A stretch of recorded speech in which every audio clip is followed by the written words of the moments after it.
It's just like a generation is gone, and it's just amazing to think if those people are still alive, what the art world, the theater world would be like. It would be very different. Where AIDS came from, God only knows. I think that I've been terrorized as a gay man into believing things about HIV and AIDS that are not provable. It was just a crazy construct in the beginning. The original definition of AIDS doesn't have any resemblance to the current definition of AIDS. That's not an epidemic. The number of cases reported went up epidemically, you know, exponentially, because the number of tests that was done went up exponentially. It follows a long-standing tradition of basically dumping our abandoned drugs onto the third world. It's really society that's killing these people in general, and modern medicine that's killing them in particular. I believe I'm alive after 20 years of being HIV positive because I didn't take AZT or any anti-AIDS drug. As long as AZT remains on the market, we continue to be betrayed. I think there is a severe crisis in science as a whole, and in medical sciences in particular. They don't question anything. The entire AIDS establishment is absolutely guilty of some hideous sins, and everybody's been fooled. That's hard to believe. See, I was like, no, it can't be. I would say we have acquired information deficiency syndrome, or a scandal. We maintain that HIV is a big mistake, possibly one of the biggest mistakes of the 20th century. How is this virus causing AIDS? How is it causing the depletion of immune cells when you can't even find it? Nobody has ever seen HIV. We have seen diagrams of HIV, we've seen posters, all of those with drawings of HIV, but this is only theoretical, the way that it ought to be. When two different parties look at the same data and come to different conclusions, it's no longer scientific. Actually, AIDS is a religion of these people. They believe in this virus. There is so much money being pumped into AIDS that people have no incentive whatsoever to see the truth. Maintaining this industry, maintaining this whole idea that there's this epidemic pending and that HIV causes AIDS is a major public relations process in the United States. If a hypothesis fails to produce results, that we have to reconsider that hypothesis. I'm in the Museum of the City of New York. There is a 20-year retrospective on AIDS. In this retrospective, if you look around, there's beautiful posters and very poignant and touching photographs and stories of people who have been afflicted with AIDS. Also, all along the walls are little charts, chronologies of events, like when AIDS was discovered, and then the test, the antibody test, that people should be tested to determine, do they have this deadly disease? That there is hope, not for a cure, but instead put time on your side, take AZT or other antiretroviral cocktails. That's the messages. I'm Gary Null, and I'd like to open up a dialogue that allows those who've been excluded from the communication in the war on AIDS to have a forum.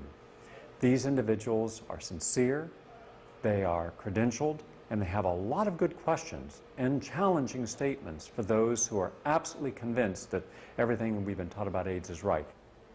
It is the intent of this program to have a forum for the dissidents. The most responsible and reasoned of those individuals, you're now going to have an opportunity to see what their argument is as they try to deconstruct what they consider the myth of AIDS.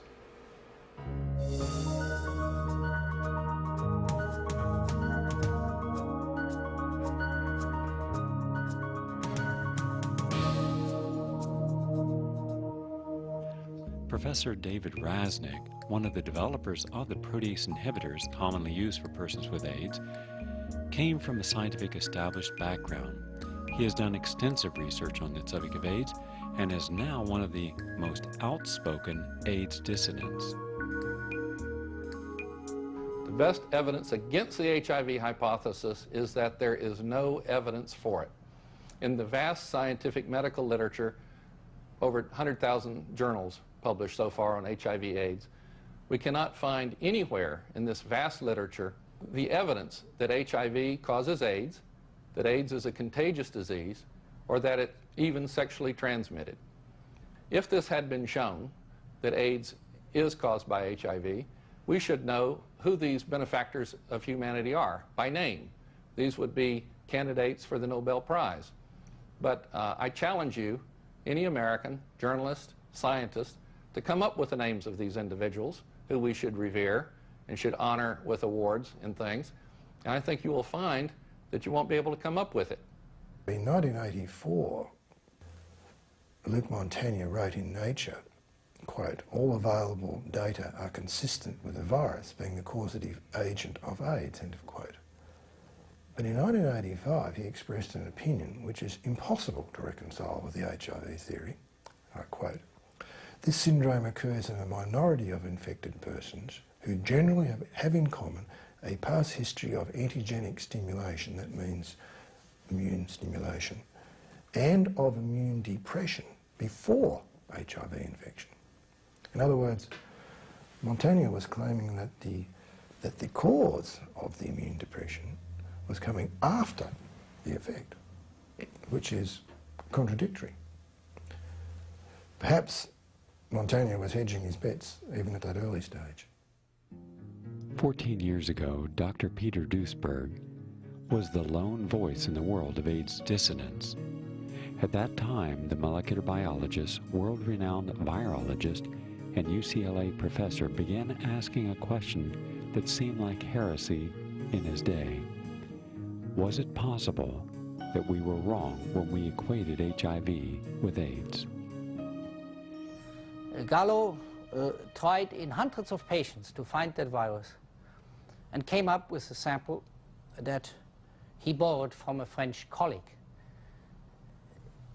I know Gallo, and Gallo is not a bad virologist. He would have found a virus that is there at concentrations where it could cause a disease. But Gallo proved to the scientific world with this, what proved to be nearly a scandal in the scientific history. He claimed the virus from a colleague as his own. He proved that it was very, very difficult, even for an excellent laboratory as Gallo was operating it at the NIH, to isolate a virus from an AIDS patient. There has never been viremia, which means the blood flooded with whole cell-free infectious viruses.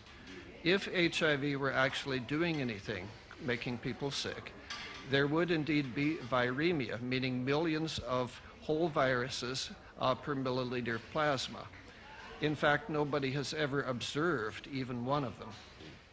HIV is so clever that it knows to cause Kaposi sarcoma in gay men. 98% of all Kaposi sarcoma is in gay men. HIV knows to cause tuberculosis and wasting in IV drug users, and it knows to cause diarrhea and candidiasis or thrush in hemophiliacs. It's not just Peter Duesberg or some heretics or some outsiders who criticize the failure of our war against AIDS. It's the orthodoxy itself. They advertise they have not saved one single life with $60 to $80 billion. That means in conventional scientific logic there could very well be something profoundly wrong with the basic hypothesis, with the basic approach that we use against AIDS. Some of the most vocal critics of the HIV equals AIDS hypothesis are a group of Australian researchers led by Dr. Eleni Papadopoulos-Eliopoulos. In their breakthrough report, the scientists raised serious questions about the accuracy of HIV antibody tests, and more importantly, the very relationship of HIV to AIDS. In fact, in their newest work, they are questioning, has HIV even been isolated? As far as we're concerned, if one goes through all the HIV literature which exists to date, I think one will find it bold and incredible to still believe that there is proof for the existence of HIV. When a particle looks like a retrovirus, you have to isolate it, then put it in another culture, show that the cells in the secondary culture produce particle exactly like the particles from which they originated. But the two particles from the two cultures are exactly the same, can be shown only by determining their constituent proteins in RNA. So isolation is extremely important to prove that a particle is a retrovirus. From the mid-70s until 1984, when the so-called official cause of AIDS was found, it was shown that many individuals within the gay community were suffering from a unique form of gay men's disease. The original theory was that AIDS was caused by a lifestyle. It was in June '81 when the first publication came out, published by the Centers of Disease Control, saying 5 men had PCP and 2 of them died, even being treated with Septrim, this last or the strongest antibioticum available. AIDS was first identified among gay men in 1981 who practiced certain lifestyle behaviors. They, according to New York Times, on July 3rd, 1981, tended to have upwards of 2,000 sexual contacts a year and used a lot of aphrodisiacal drugs, including poppers, amyl nitrite, a very dangerous substance that gay men had been inhaling in epidemic proportions since the early 1970s. And with regard to the sexual activity, you don't need to be moralistic to say that, you know, gosh, you have 2,000 sex partners a year, you develop a laundry list of infectious diseases, venereal diseases, that can do a lot of damage over the long term to your immune system. Doctors and scientists looking at this phenomenon early on said, gosh, they do a lot of drugs, they have a laundry list of venereal diseases. The combination of these factors might well be enough to knock their immune systems for a real loop. They took tons of antibiotics to treat the perpetual infections they would get by having a lot of different sex partners. And between the drugs and the infections and the antibiotics and the treatments, plus just partying all the time and being very run down, it's really a wonder that they didn't get sick sooner. One of the leading critics of the war on AIDS is Professor Stefan Lanke, a German biologist and virologist who questions the isolation of HIV and many contradictions and lack of proper scientific reasoning behind the HIV theory, including the wrong form of treatment for a person with AIDS. The background of AIDS, and we are absolutely sure about this, is the antibiotic resistance catastrophe, killing people in hospitals like flies, because there are no antibiotics available without resistance in some bacteria. So in a state of immune suppression in the hospital, a lot of people come down with bacterial infections. This is called sepsis because of blood poisoning. When too much bacteria are growing and producing toxins, this is going to kill them in a state of reduced immunity. And we had these problems already in the beginning of the 70s. There have been kind of emergency conferences dealing with the problem because they were scared that resistance would spread and they have no antibiotica available. So they invented a very strong antibioticum, and it's not an antibioticum to say it's pure chemotherapy. It's a double folic acid antagonist. The good old sulfonamide, and 2 of them put together, would kill every microbe.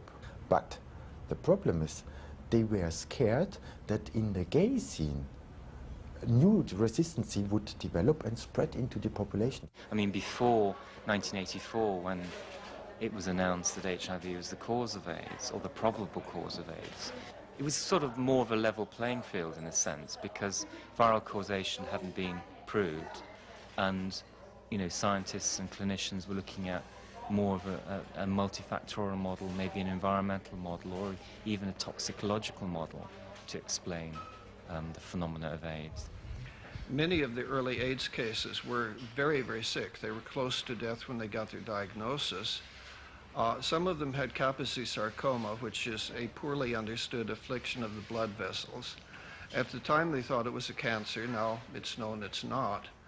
But they were given aggressive forms of chemotherapy, which had the result of killing virtually all of them. The doctors later realized it was a mistake only to the extent they stopped it, although the medical profession never quite admits they've made a mistake.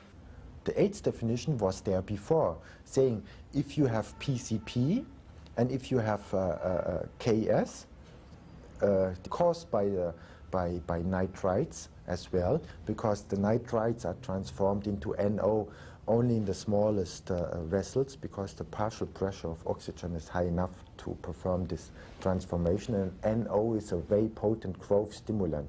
So we have this neoplasia and hyperplasia in the endothelia, and this condition it's called Kaposi sarcoma. It was on April 23, 1984 that Margaret Heckler announced to the world that the cause of AIDS had been found, namely HIV. Dr. Robert Gallow's colleagues said that his research made possible a blood test for AIDS and that a vaccine would be ready for testing in 2 or 3 years. That was in 1984. AIDS started partly when they said that it's possible to measure the strength of the immune system, analyzing or counting T4 cells, the so to say helper cells. But that's not possible. And it has already been published in '81 in the journal JAMA, Journal of the American Medical Association, saying that it makes no sense to count subsets even of lymphocytes, because there was never a correlation. It could be high or low, and people are healthy or ill, it doesn't matter. So this was already known. But the problem was at this time already that in medicine people would not look to the facts, but what is possible to sell on the market, because it was the year 1977 when it became possible to patent medical techniques. So they wouldn't care if there's any a clinical meaning behind those measurements, but they just sold it on the market. And the model of immunology would say at this time, if the immune system is weak, so cancer would appear. And that has been fundamentally mistaken, and it was wrong when they said it in '81. They knew it already in 1980 that this has been wrong. The immune surveillance theory of cancer came into existence when the war against cancer failed. About 1970, major cancer research laboratories were passionately involved in attempts to demonstrate that retroviruses were associated with human cancer. They really didn't get very far, not far at all.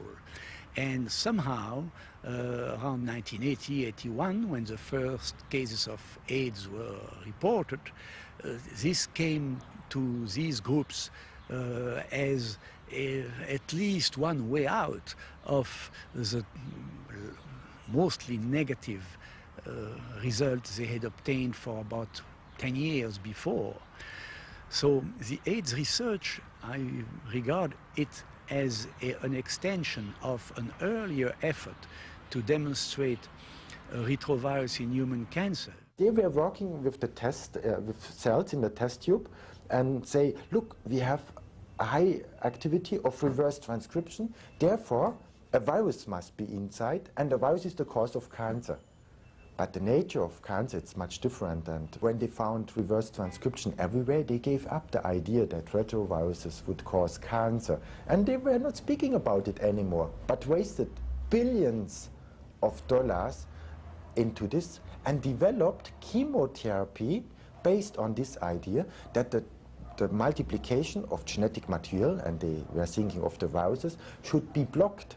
So they developed molecules which were incorporated in a growing chain of newly to build up genetic material, and which would kill the build-up or prevent the build-up of this genetic molecule, and the cell eventually has to die.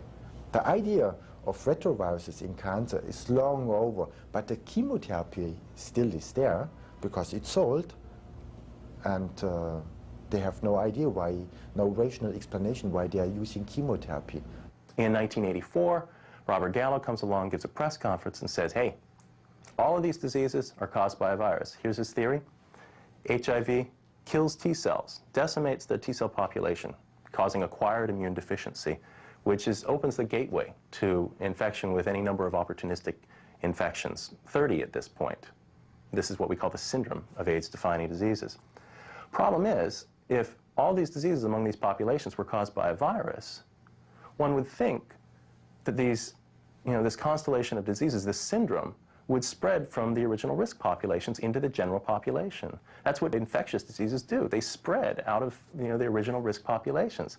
Problem is, through 1992, this simply wasn't the case. After 10 years of this so-called raging AIDS epidemic, over 90% of AIDS patients cumulatively remained within those original risk groups. And of those remaining 10%, you have to consider that those included all homosexuals who didn't care to admit their sexuality to their doctor, all IV drug users who didn't care to admit their drug habits to their doctor, and all infants' AIDS patients. So you've got a disease that's really restricted to certain risk populations, and it's not spreading. Hence, it's terribly unlikely that this disease could be caused by a virus. In science, certain rules must be followed for any agent to be considered a causative factor in disease. The first rule is that an agent that is going to be blamed for a disease should be able to be isolated from each and every case of the disease. That is not true in HIV and AIDS. In my judgment, and to the best of my reviewing of the current literature on that subject, I've never seen a clear demonstration, of a direct isolation of HIV from patients. I've seen some evidence of virus particles observed occasionally in very complex culture systems. But this, to me, is no evidence for direct isolation from the patients. It's been isolated by thousands of laboratories throughout the world. It's probably the best studied virus of any viral pathogen in the history of human diseases. So to say that it doesn't exist and it hasn't been isolated is beyond preposterous. What AIDS researchers call virus isolation, or HIV isolation in this case, consists of two things. They will get their tissue culture where this HIV is supposed to be growing, and they'll check it for reverse transcriptase, which is an enzyme that was supposed to be specific or only exclusively found in retroviruses. And if they find reverse transcriptase in the tissue culture, they say, aha, we have now isolated HIV. Another thing they'll do is they'll check the tissue culture for a P24 antigen, which is one of the proteins that supposedly belongs to HIV. Both of these things, reverse transcriptase and the P24 protein, are about as nonspecific as you can get. In fact, reverse transcriptase can be found in any number of different places. Normal cells contain reverse transcriptase, and under certain conditions, they will reverse transcribe RNA into DNA. The hepatitis B virus also contains reverse transcriptase. And most importantly of all, the cells of people with leukemia have also been shown to have reverse transcriptase activity. And why this is important is that every HIV culture, starting with Robert Gallo, were co-cultured with leukemia tissue. You couldn't just take the blood from somebody with AIDS and culture it in the tissue culture all by itself, because nothing would grow. They couldn't find any HIV that way. So they had to co-culture it with cancer cells or tissue from people with leukemia. We know what is reverse transcription. That's the repair of mechanism of the ends of the chromosomes. Yeah? And therefore we have high activity in cancer cells, or Montagnier, embryonic cells. But Montagnier never said that he found the virus of AIDS. He said this could be probably an effect and to be carefully studied. Now, of all the years and the decades that have gone by where people have studied retroviruses, researchers have concluded that they all share certain common characteristics. First of all, they have a certain density which causes them to band at the 1.16 grams per milliliter density gradient. Their morphological characteristics Have to fulfill certain requirements. First of all, they have to be round. They can have a diameter of between 100 and 120 nanometers, no more, no less. They have to have dense cores, and they have to have spikes or knobs on the surface. Well, in terms of AIDS, we didn't even find any retroviruses there in the density gradient. In fact, 80% of the material that ends up there is cellular material, just garbage really from the cells of the tissue culture. And the remaining 20% may or may not be a retrovirus. Just because it ends up there doesn't mean you've proved it's a retrovirus. If you take any material of cellular origin and put it on the sucrose gradient, you also will get a band at the density of 1.16, but you better make sure you don't declare that this band is pure virus unless you do a careful control of what's in that band by electron microscopy. And I believe that for some reason that control, which is essential in retroviral research, has been neglected for about 15 years, and that has had disastrous effects. If you want, you can spend a fortune and take electron microscopic pictures, which we did at the beginning, and which other labs did at the beginning, in which there are hundreds of them. Oh yeah, of course. Yeah. There's, I would say by now, thousands of pictures of HIV. We have drawers full, stacks full, this high of electron micrographs. Okay, pictures of the virus. So, but banded once you picture, banded material 1.16. No, you can look at banded material. You can obvious retrovirus. Do you know what a retrovirus looks like? I have a picture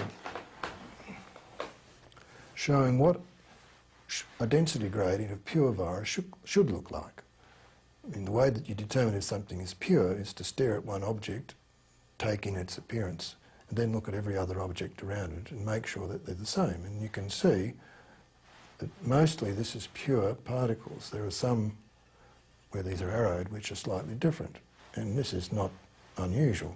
However, in March 1997 in Virology, and published by Glishankov from France, the first pictures of purified virus were revealed to the world.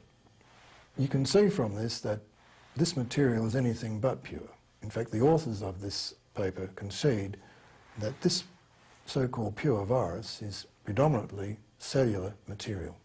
The particles that were found in these two 1997 studies did not fit the characteristics of retroviruses. They had no knobs on them, and they were the wrong size. In fact, the volumes of the particles in these studies were either anywhere from 50% greater to 750% greater than the volume that a normal retrovirus particle really ought to be. Now, it seems hard to believe, but this material that retrovirologists, including Montagnier and Gallo, were isolating from their cultures, labeling pure HIV, and producing by the thousands of gallons in order to make proteins for the HIV antibody test and for other research purposes, was never examined under an electron microscope in order to determine that this material contained pure retroviral particles. Now, I say it was never examined under a microscope. I assume that some scientists must have examined it under an electron microscope, but no photographs of this examination were ever published in the scientific literature. You know, one can only guess why they weren't.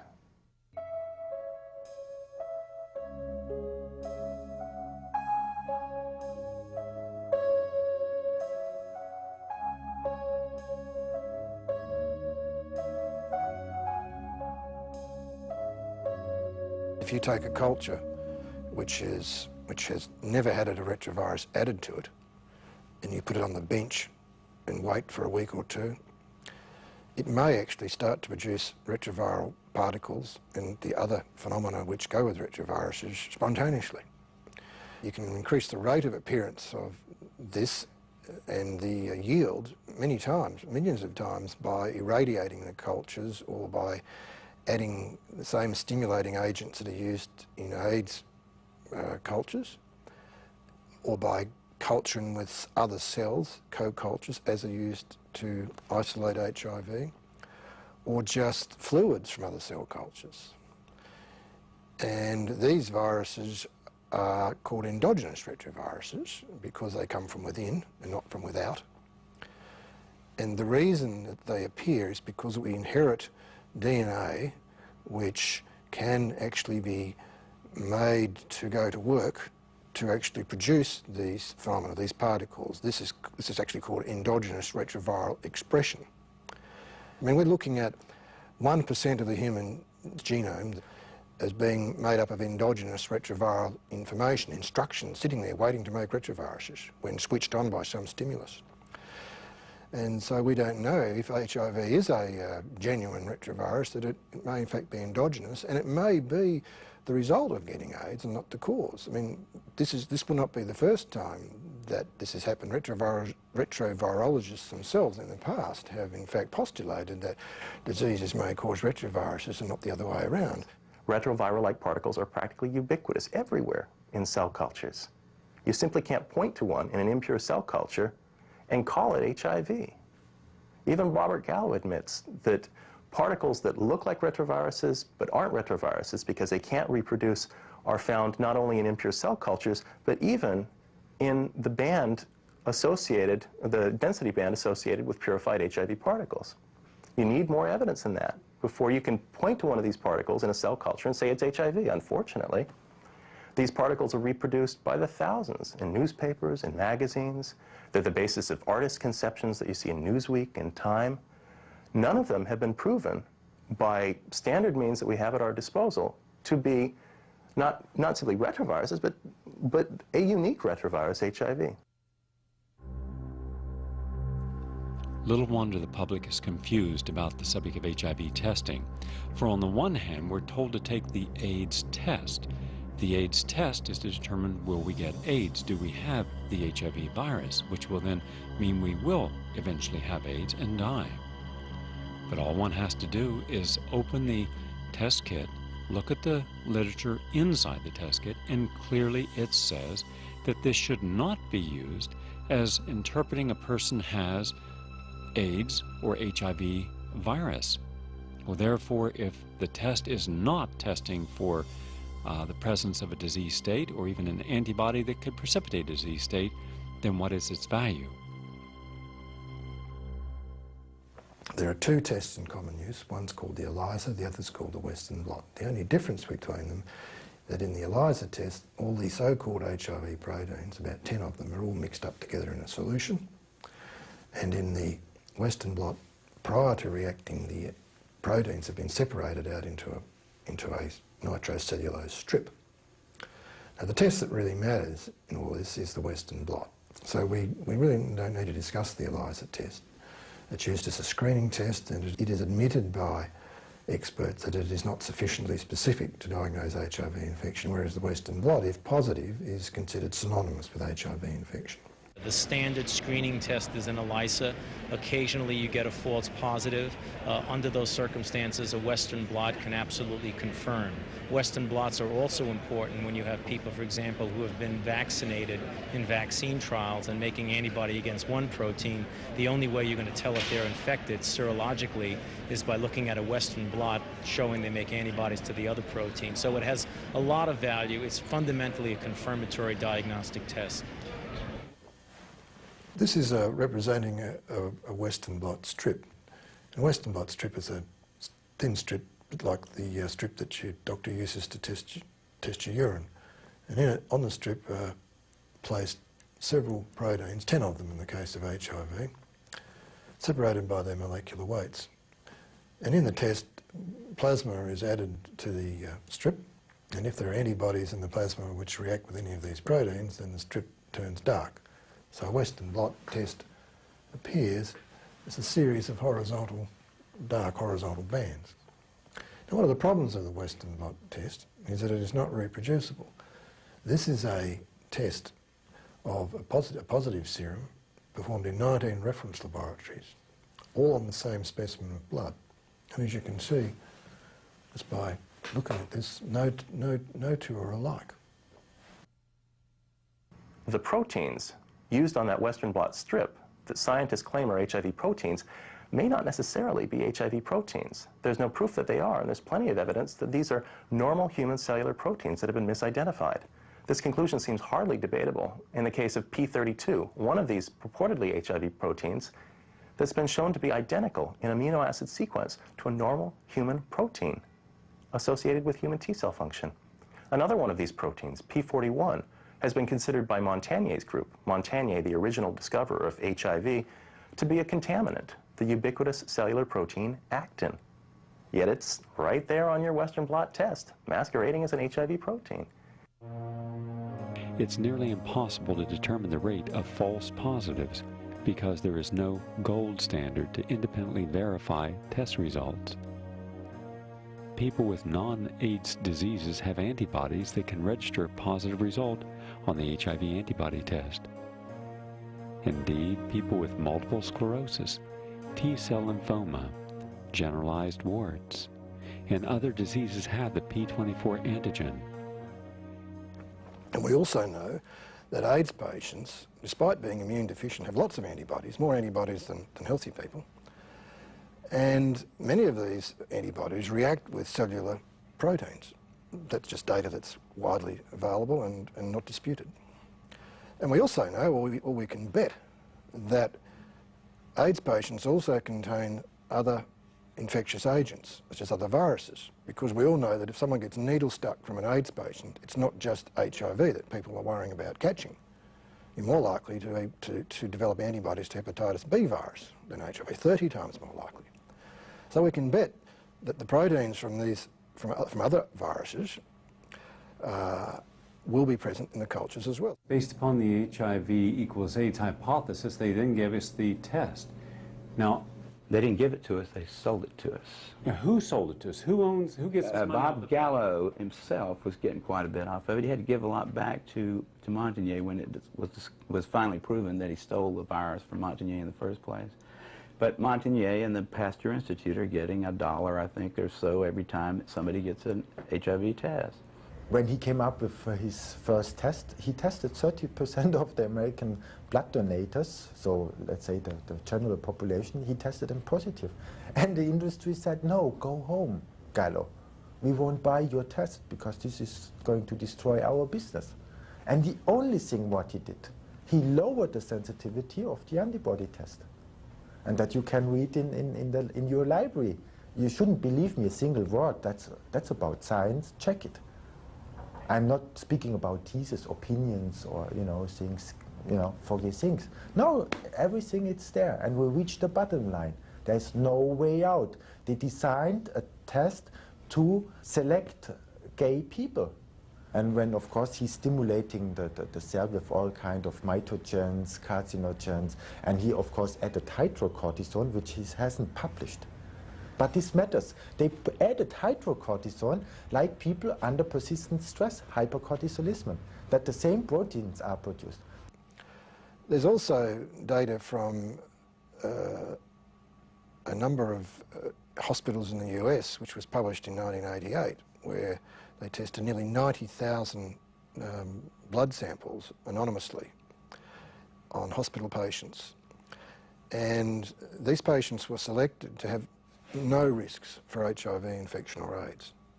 In some of the hospitals, they found 25% of men were HIV positive on the Western blot, the most specific test, and they found that 8% of women were HIV positive on the Western blot. I mean, this should lead one to question again, how do that many people who have no risk for HIV or AIDS get to have that many HIV antibodies?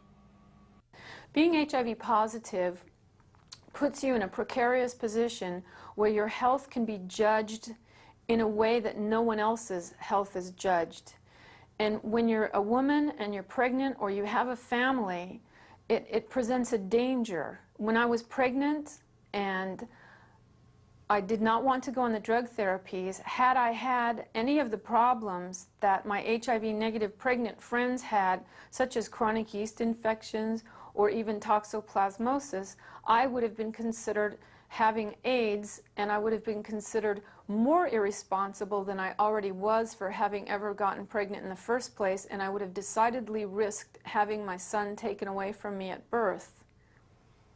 There's so many factors that can even cause a false positive, from flu vaccine to herpes or venereal disease, alcoholism, and you can be told that you're positive, and not even be positive, whatever that means. I have friends who've been through this.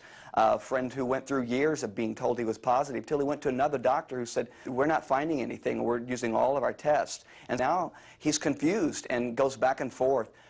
There's no oversight in any of this, but they're terrorizing and ripping people's lives apart with unsupportable data. Nobody can find free infectious HIV virus in a human being. That is why they have to resort to looking for antibodies to HIV in a person. That is one of the biggest flaws in the HIV hypothesis, that antibodies, which are a sign of immunity, you should be happy that you have antibodies. It means that you are now immune.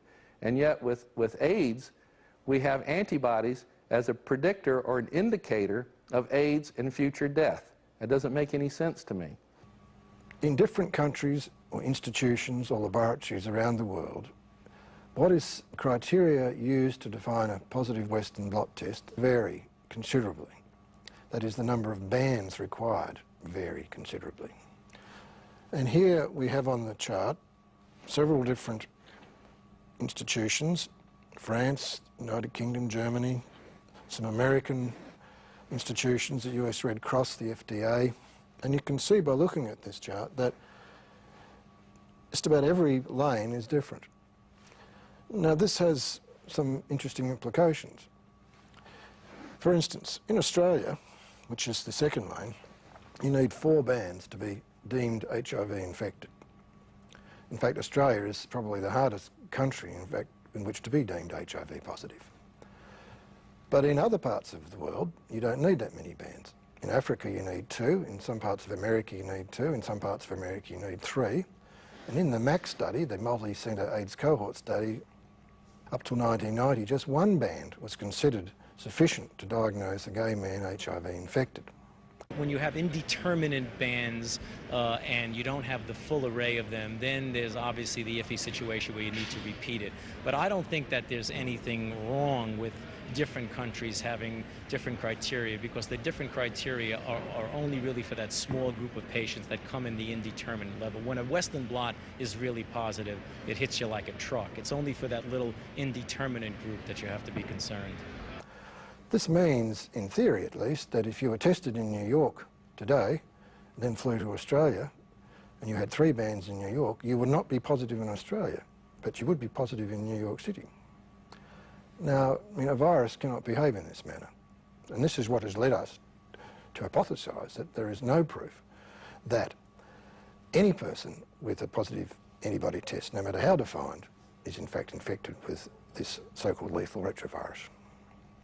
Since '92, there is no Western blot in Great Britain, because they saw it's a waste of money, you know. It's the same principle. Well, the bulk of the world uses it. If some technology comes across better, I'd be the first to say, do it. I mean, obviously. The Western blot's a valuable test as defining the proteins that you have antibodies to. Everybody uses it experimentally, and most people use it clinically around the world. Not, maybe Britain doesn't use it. Maybe there are 2 countries that found a better way. God bless them. If they didn't allow them to charge so much for it, I think there'll be a lot less use of it. You know, it's just like in political scandals. Follow the money trail. Figure out who's getting paid for this. Who's getting the money for those Western blots. There's your person who's going to always come down on the side of, yeah, you got a confirmatory Western blots, they call it. You know, do a confirmatory Western blot. Well, let's see. And those things are so hokey, it's just ridiculous. I didn't know they don't even do them in England anymore. No, but not since 1992. It's totally, and ask a doctor how it works. The doctor who prescribes it says, got to have a Western blot to confirm this ELISA positive thing. How does that work, doctor? Sir, what are they now measuring about me that's different from what they measured with the ELISA test? He wouldn't know. He's not got any idea. I'll bet you there's scarcely 50 physicians in this country that know what a Western blot really is. They know when to order it, and they know they get a kickback on it probably. They make some money from having to take the blood or whatever. And they make money by prescribing AZT. They get money every time they turn around. They get money. If there's one way we've been told AIDS is transmitted, it's sexually. What is the evidence that AIDS is sexually transmitted? Much evidence exists to the contrary. The statistics have been confirmed over and over again, most recently just last year from the University of California at San Francisco, that it takes, on average, 1,000 sexual contacts with an HIV person or persons in order to become HIV positive yourself. That means 1,000. Put that in comparison with typical sexually transmitted diseases. It takes, on average, 2 to 3 sexual contacts to get gonorrhea or syphilis, for example.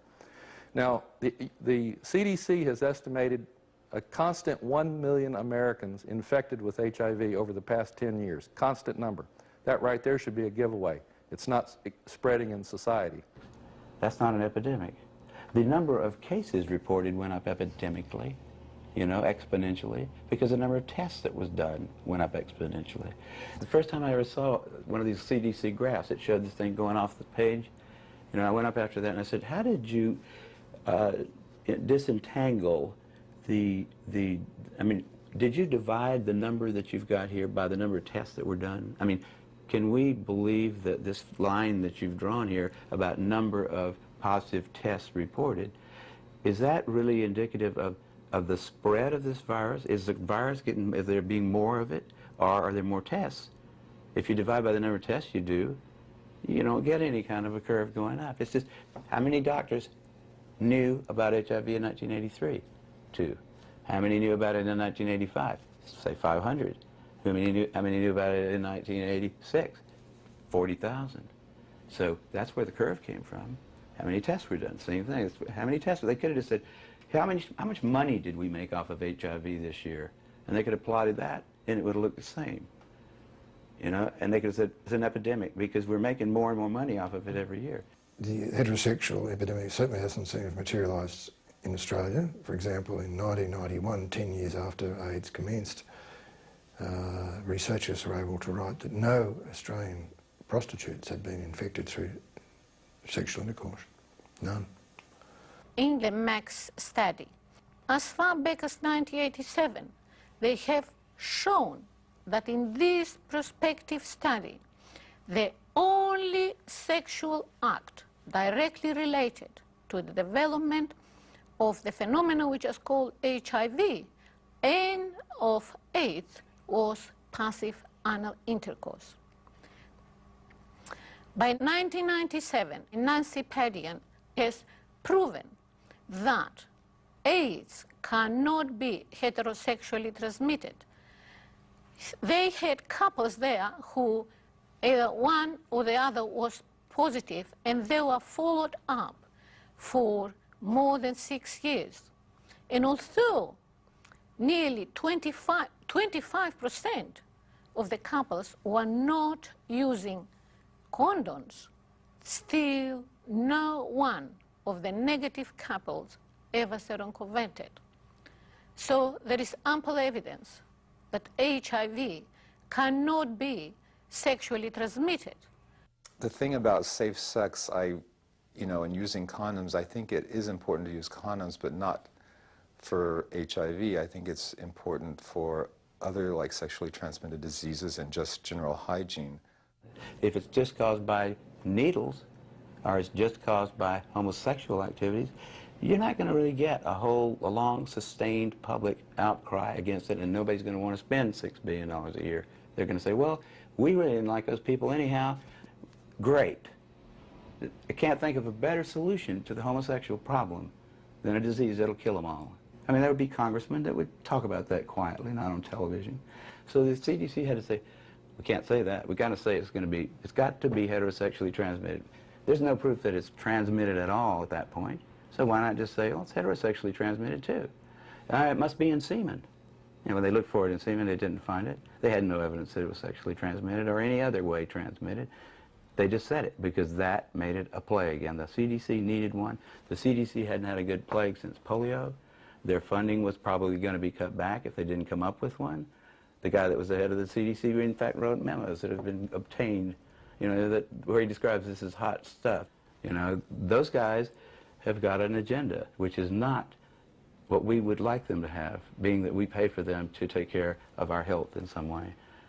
The whole idea of sexual freedom and the puritanical America that has reacted to that since the 60s sexual revolution, it fits right into what they want to do. It says that if you have sex, you can die, literally. And that just so fits that whole fundamentalist Christian right perspective. So somebody's pleased by this. And so the right-wing conservative side of America, the anti-sexual freedom side, is very pleased with this whole AIDS epidemic. Gay sex is not a disease. It's been happening throughout history. Whatever's happening now is something different, but we've been taught to be afraid to be gay and for people to be afraid of gay sex. There were people who felt that a single virus theory would be useful in helping to raise public awareness about the disease. It would help them get the research they thought was necessary and public funding for its treatment by scaring people into believing that while the disease was affecting gay men now, it was eventually going to spread throughout the heterosexual population. This political definition of the disease has proven to be inaccurate and inconsistent with its real medical nature. The CDC catches wind of this phenomenon happening among gay men, and they believe that it's a virus that's to blame. Now, of course, there's no historical precedent for believing that a single virus could devastate a normal immune system, but the individual at the CDC investigating this situation on the task force regarding Kaposi sarcoma and opportunistic infections were all infectious disease specialists. They're used to blaming viruses for diseases, and that was their leading theory from the get-go. And in order to validate this theory that a virus was to blame for these immunodeficiencies among gay men, they actively sought out other cases of unexplained immunodeficiency throughout the U.S. in other populations. And lo and behold, they found unexplained diseases of immunodeficiency among IV drug users. I'm sorry, you've got a similar situation. Exposure to innumerable microbes, typically through unhygienic needle use, and heavy-duty drug use among this population of IV drug users. Is it so surprising that they would have immune problems? I mean, junkies are famous for dying of opportunistic infections, including pneumonias. Soon enough, they identified immunodeficiency diseases among hemophiliacs. And they published this finding, much to the astoundment of scientists, doctors, and the general public. It seemed that the virus causing the immunodeficiencies among gay men, that had spread through needle use to IV drug users, had spread through factor VIII to hemophiliacs. Factor VIII was a new blood product used among hemophiliacs in order to restore their blood clotting capability. The difficulty with factor VIII was that due to purification technology in the 1970s, factor VIII was a terribly impure blood product. In fact, it was 99 to 99.9% impure, meaning that it was loaded with other viruses and foreign proteins from as many as 10,000 donors per dose of factor VIII, which meant that over the course of a year, a regular user of factor VIII might be exposed to the foreign viruses and proteins of upwards of 2 million different blood donors. Now that in itself can be terribly immune suppressive. But the CDC preferred to believe that the immune problems among hemophiliacs was also caused by a virus.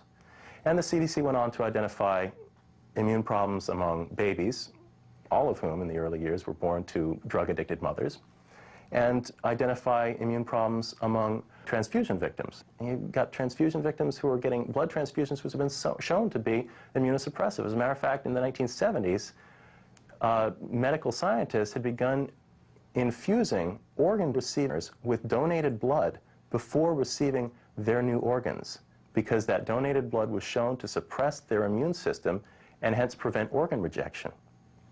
So you've got several populations in which there are perfectly plausible alternative explanations for immune suppression and related diseases.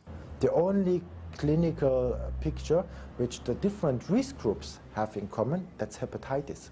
You don't find a single biopsy-confirmed PCP in hemophiliacs or in drug abusers other than homosexuals. But they overcame the problem that every gay person who admits drug abuse would be in the list of drug abusers. So they have some PCP cases. But a drug abuser or a drug abusing women not using poppers never comes down with PCP. They have the definition for women with AIDS, that's candida of the throat, right? Not of the mouth, but even when a medical doctor sees a little bit candida in the mouth, they would say it's an AIDS case, even when tested negative. That's also very important, that you don't need a positive test. Even a negative test would declare you to be an AIDS case when they confirm that you have a PCP. For more than 15 years, one of the indicators to determine do you have AIDS, how sick are you with AIDS, is your T-cell count. We've been led to believe that by measuring our T4 and 8 helper cells that it will indicate how far along we are in our progression. The lower the T-cell count, the more sick you are. Now, the CDC muddied the waters somewhat in 1993 when it added a new condition to the definition of AIDS, which was T-cell counts under 200. Now, since 1993, if you have an HIV antibody test that's positive and a T-cell count under 200, you can be considered an AIDS patient. Now, this is quite an innovation. As of last year, according to the CDC's own statistics, 65% of patients who've been diagnosed with AIDS in the calendar year of 1997 were diagnosed solely on the basis of having a positive HIV test and low T-cell counts. Not on the basis of a disease like pneumocystis pneumonia or Kaposi sarcoma. They were diagnosed with a deadly illness on the basis of 2 laboratory findings, an HIV positive test and a T-cell count under 200. The problem with a T-cell count under 200 is that it's never been shown to be a valid indicator of illness. In the only study of its kind of HIV-negative healthy individuals that appeared in the Journal of the American Medical Association in 1992, T-cell counts of these individuals were found to range from 237 to 1,817. So suddenly we're looking at a 200 T-cell count as something on the low end of normal. But if you're HIV positive and you have a T-cell count under 200, just once, then you're considered a victim of a deadly disease and considered an AIDS statistic. You know, suddenly a whole lot of people can qualify for an AIDS diagnosis on that basis and for a lot of government funding. Certainly, T4 decrease cannot be considered the hallmark of AIDS because it appears in many patients who never develop AIDS. In fact, all you have to do to have a decreased T4 cell is to go on the beach and lie there for a few hours. And if you measure your T4 cells, more than likely they will be very low. It's not possible to measure the strength of your immune system using the blood. It makes no sense because only 2% of those white blood cells or lymphocytes said to be responsible for immune functions are in the blood. All the others are in the tissues where they have to do their work. It's like looking outside to the street, onto the street, and counting the police cars coming by every day, and you would count 10 usually, but suddenly only 3, and then you would say 7 of those policemen, caught up or were killed by the virus mafia in the Bronx. But that's completely mistaken. They are probably somewhere else to do their job, and that's how it works in our body. Part of the fear that accompanies this issue is if I do nothing to fight my HIV, something will happen in the future. Something, the HIV will come and get me 10 or 15 years down the line. This is what we're told to believe. That sort of fear is very powerful. It makes people who've stopped taking the drugs go back on the drugs. Even if they're doing fine, but their surrogate markers change, the viral load and T-cell counts change, that's another part of the fear. That's psychological terror, plain and simple. Nothing else is behind those markers. It's a numbers game that doctors play, knowingly or not, with their patients. And their patients buy into that for the most part and are led by this fear. I don't think there are any infectious diseases in which everybody who's infected gets sick. I mean, usually it's the minority of people. Poliovirus used to infect many, many, many more people than became paralyzed. Hepatitis B affects many people. They don't even know it. They get better and they're fine. It kills other people. So it's not so straightforward. And the notion that HIV, almost everybody dies from it, would make it, in my more traditional view, a very radical kind of way out notion, which is coming from our established medical profession, who one would have thought would have been a little bit more conservative. To say that all of you have to die How unfair, how unjust, how cruel. They went too far, you know, declaring an absolute death sentence in AIDS. From the first 5 cases, only 2 died, the 3 survived. So that's very clear that they built it up a system of belief because they were misusing the gay scene of New York City from 78 till 80 in order to isolate the hepatitis B vaccine out of them. So they perfectly knew already what kind of proteins and what kind of antiproteins, the antibodies, they have inside their blood and inside their body. So it was very easy for the ones who set up antibody tests to produce similar proteins like the body would produce under persistent stress. And that has been done.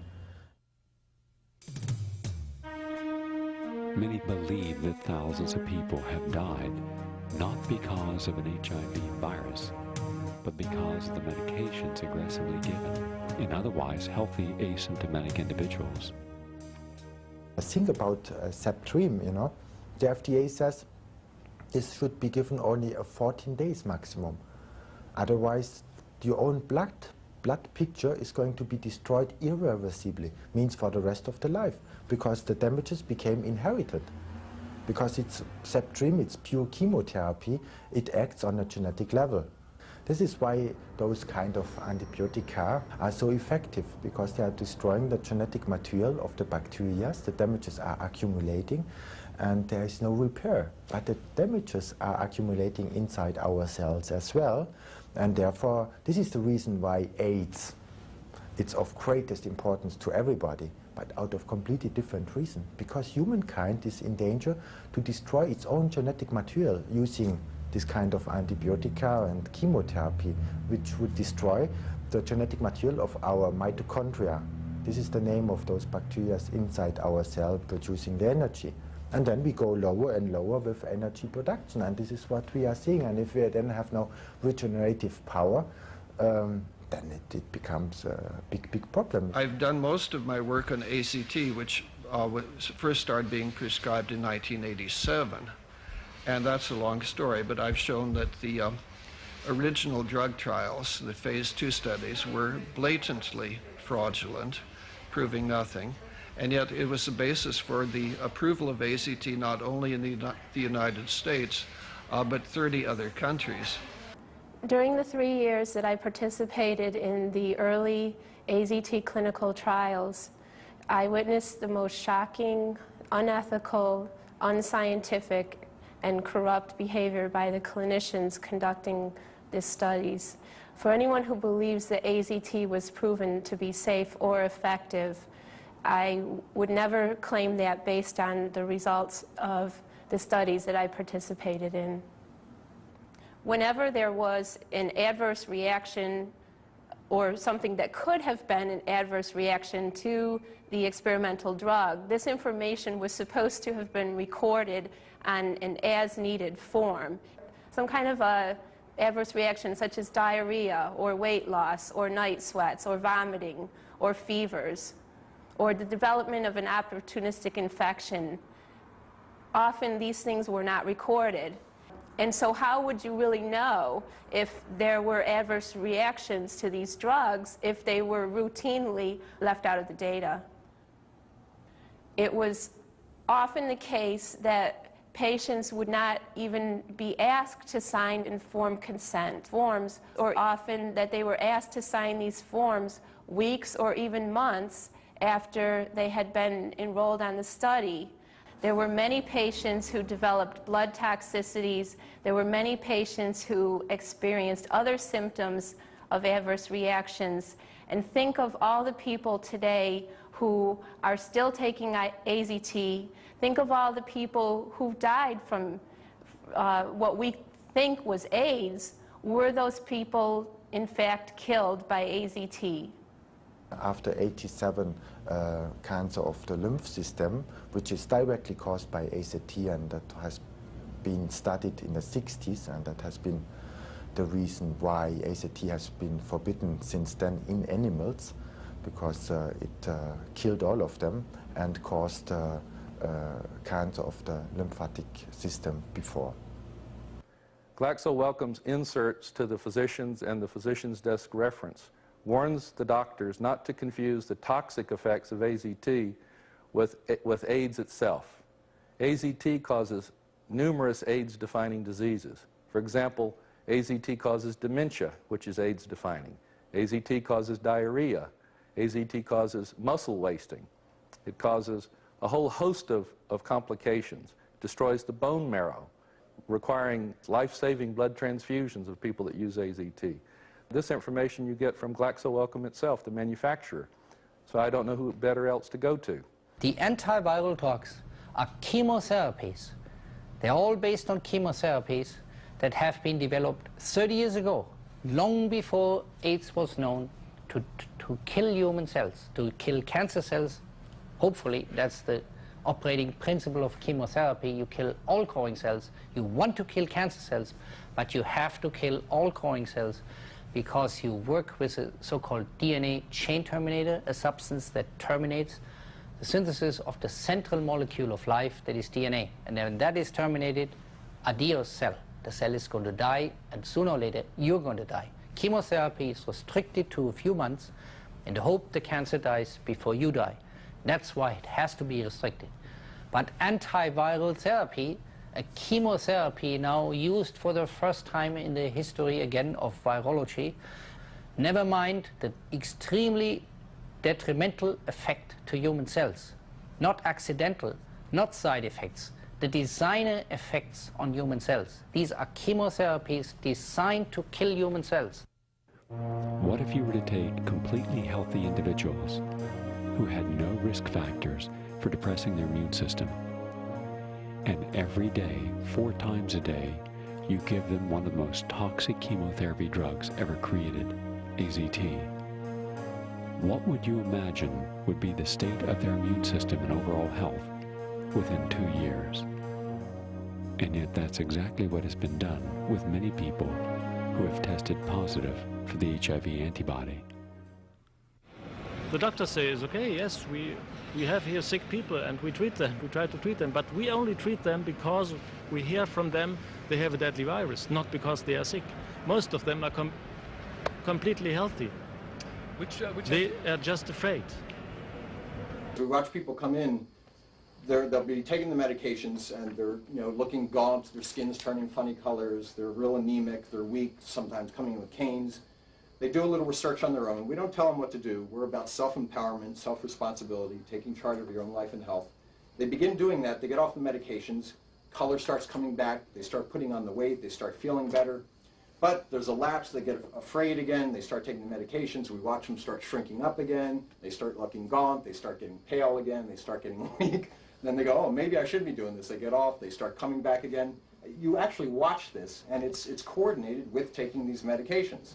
It's just unmistakable. One of the biggest things that's missing in science today is common sense.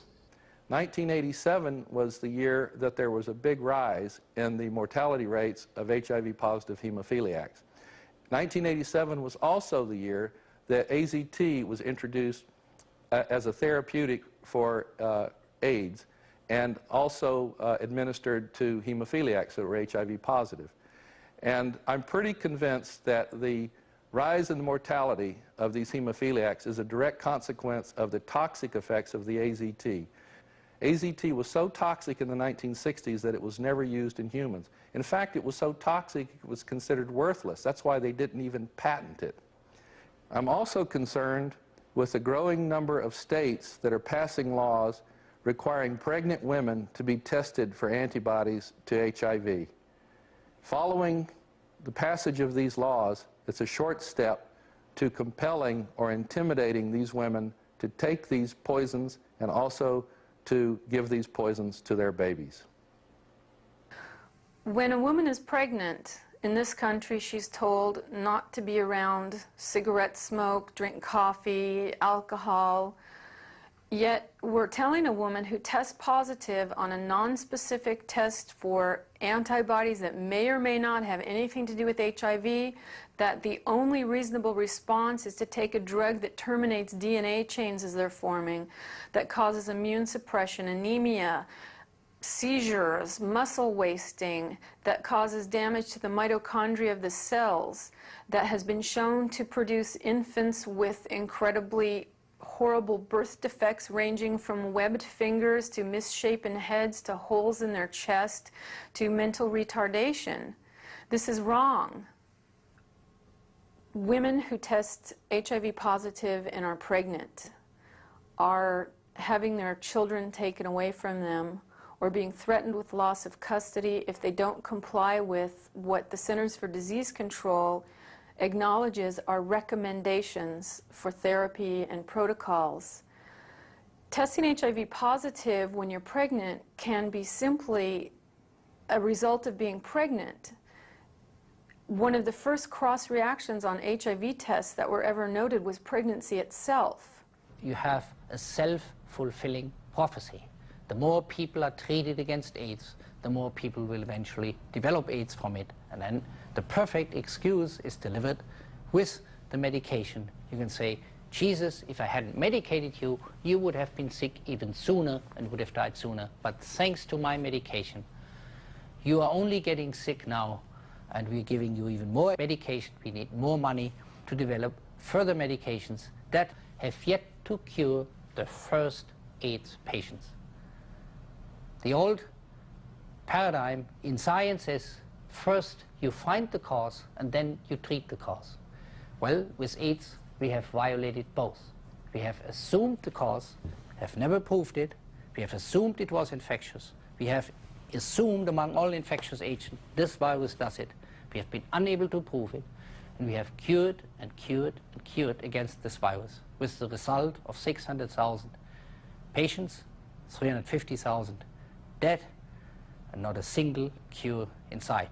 We are claiming more and more money to continue the same vicious cycle. Who really benefits from the billions upon billions of dollars spent each year on AIDS research? Those that control and maintain the HIV hypothesis of AIDS are two basic institutions: the Centers for Disease Control, the CDC, and the National Institutes of Health in Bethesda, Maryland. Both of these institutions will probably come as a surprise to the public to learn that they are military organizations. It was certainly a surprise to me to learn this. The leaders of the National Institutes of Health and the CDC have uniforms. They have military ranks. And as everybody who's ever been in the military knows, there's an information flow from top to bottom. Military structures are incompatible with free and open discourse and debate, which is supposed to be what science is about. When you have these military structures in the CDC and the National Institutes of Health, you can control the debate, you can control the information flow. Not only that, since the National Institutes of Health are the primary source of funding for all academic, medical, scientific research, they can control who gets funding to do what research. And in that fashion, they can control what gets published and, more importantly, what you exclude. For more than 15 years, the American public had been told that the HIV virus is the sole cause of AIDS. Those members of the scientific community who have questioned this dogma, the three-part equation HIV equals AIDS and equals death, have been suppressed. Peter Duisberg at the University of California, Berkeley campus is seen, as is often done with maverick scientists or others, as someone who is now dangerous. This is typically the way such mavericks are treated. His funding has been cut off. Graduate students are encouraged not to take his courses, and I think his administrative duties have included being in charge of the department picnic. This is a brilliant scientist who should be and is at the height of his powers, and he has not been treated as one would expect of one, a brilliant scientist, and two, a supposedly liberal campus like the University of California at Berkeley. Peter is a very scholarly person in addition to being brilliant too. He's very careful. He doesn't say anything that he can't support. And also one of the most brilliant people surely the most brilliant virologist, possibly the most brilliant, molecular biologist around. He was a really well thought of guy too, because of his ideas. The whole field, I mean, in cancer, he's the guy that led him into the whole oncogene thing, Big research bonanza. Anybody who could order a little kit from some company and hire a couple of technicians could be a cancer researcher because of things that Peter opened up. And then Peter said, no, I don't think that's actually the cause of cancer. And that made those guys a little bit angry. And then he comes along and does the same thing for AIDS. He said, I think we're on the wrong track here. And for some reason, the second time, it was almost like nobody even had to argue with him. Oh, it's just Peter again, ruining our fun, telling us that all this easy research stuff that we know we can do now for years, and the American people will pay for it, that we shouldn't be doing that. And Peter did that again. He did that twice. We need a lot more Peters.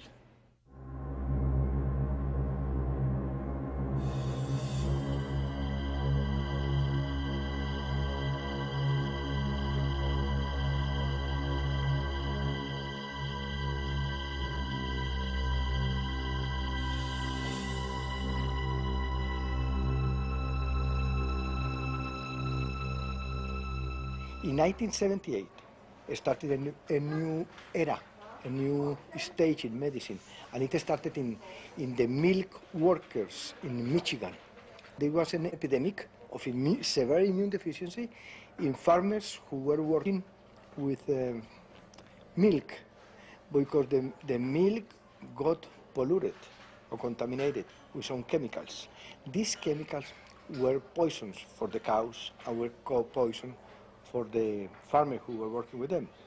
And both of them, both the farmers and the cows, got AIDS-like diseases. And this is new. This never happened before. So I think, and that's why nowadays we have a new branch of specialization in medicine that is immunotoxicology.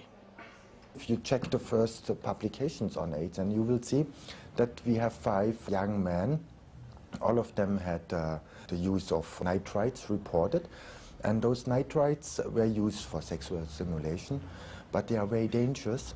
They are oxidizing the blood. And if the blood is oxidized, no energy is produced inside the body, because we need the oxygen to produce energy. And I think everybody knows this. And if this is not possible, of course, the lung itself suffers first. And when the lung suffers, there's no replacement of the old and dying cells. Fungal infections have the possibility to come in and to feed on those and this dead or dying organic matter. And this condition is called PCP. And that's a fungal infection. That's not a protozoan or bacterial infection, which is waiting inside the body till the immune system is going to go down. You know how you give pneumocystis to a rat if you want to? Put him on a low-protein diet and give him some steroids for about 6 weeks, and he'll get pneumocystis. These guys are doing that same thing. Low-protein diet and a lot of steroids. I mean, all kinds of steroids. And that's the known way. I mean, that's what the people that study pneumocystis, that's the way they produce a rat model for pneumocystis. What we see, and this is consistent in all industrialized countries, United States, Europe, 60% have fungal infections, 20% have cancer. And the rest are some rare forms of unicellular organisms. Of course, in the beginning they thought a lot of bacterial infections would show up. So they added the bacterial infections inside the definition of AIDS, but then they have to take them out because they didn't show up. And why should established diseases form a new syndrome?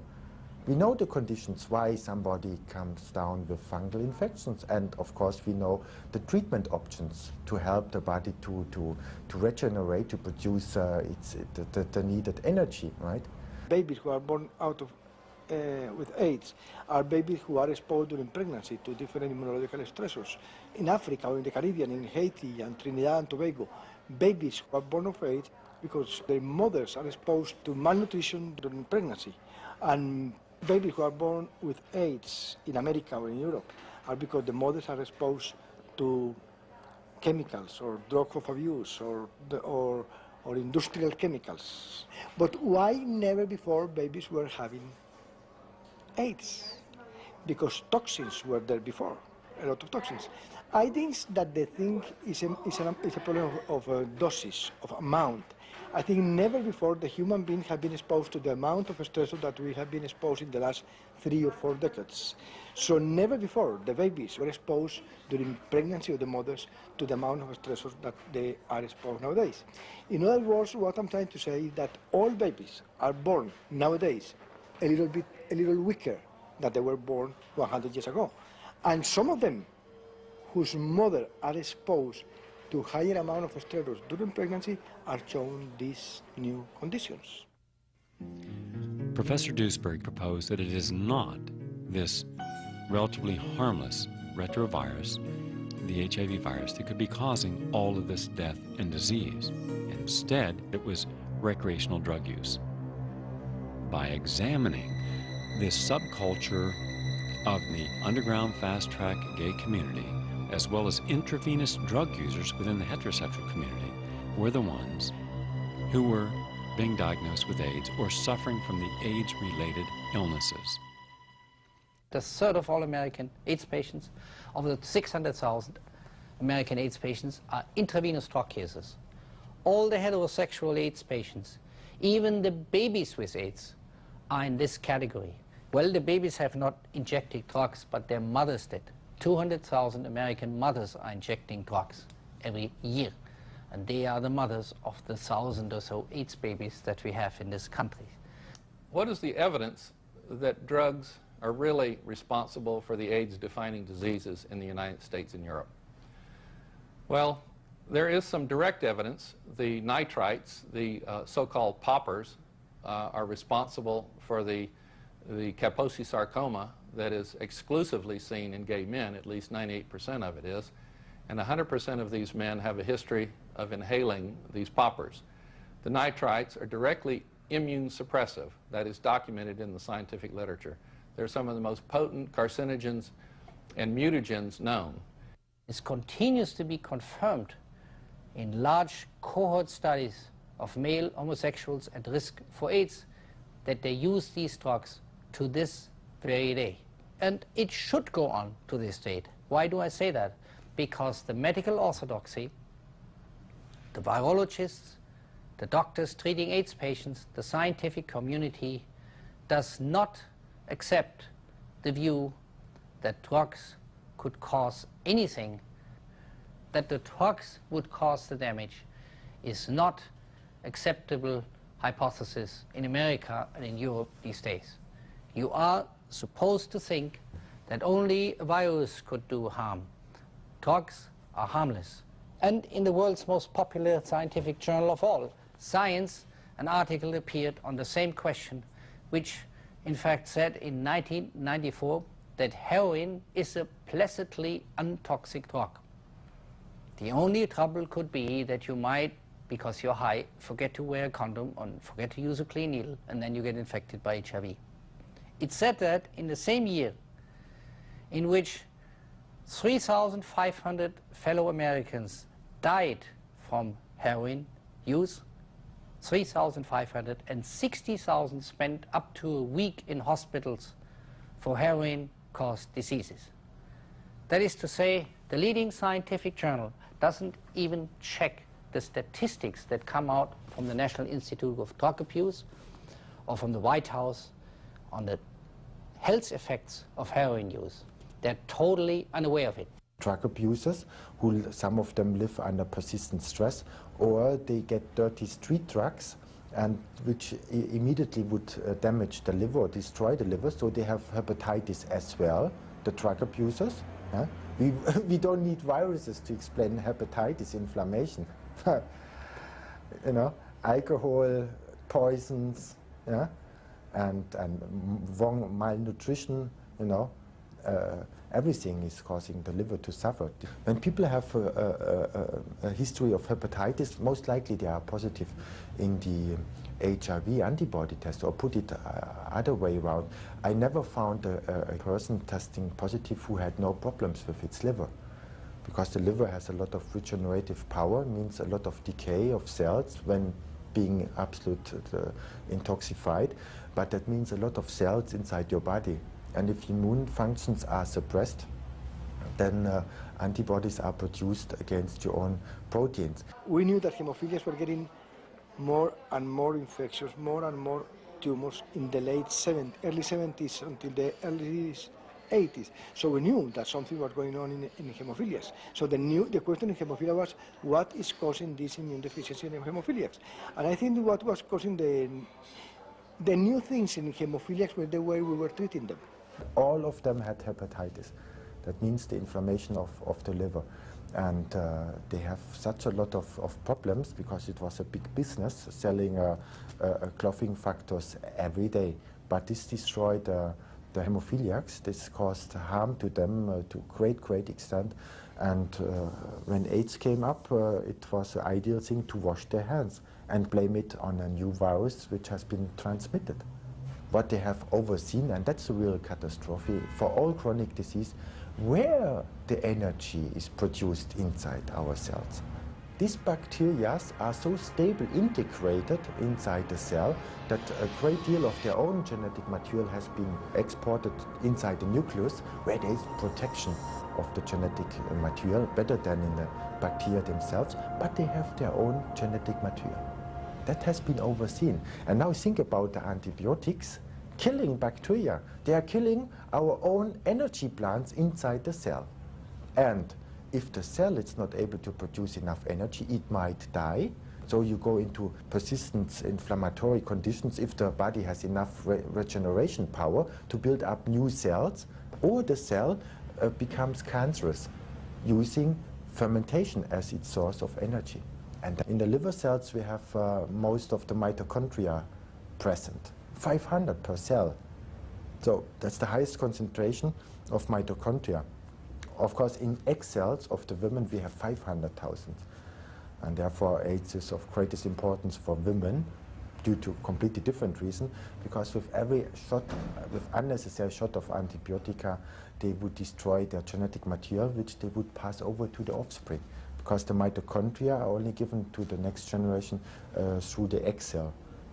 We have to switch our thinking from antibiosis, which means if you are hurt by a microbe, kill the microbe, and many times kill the patient too.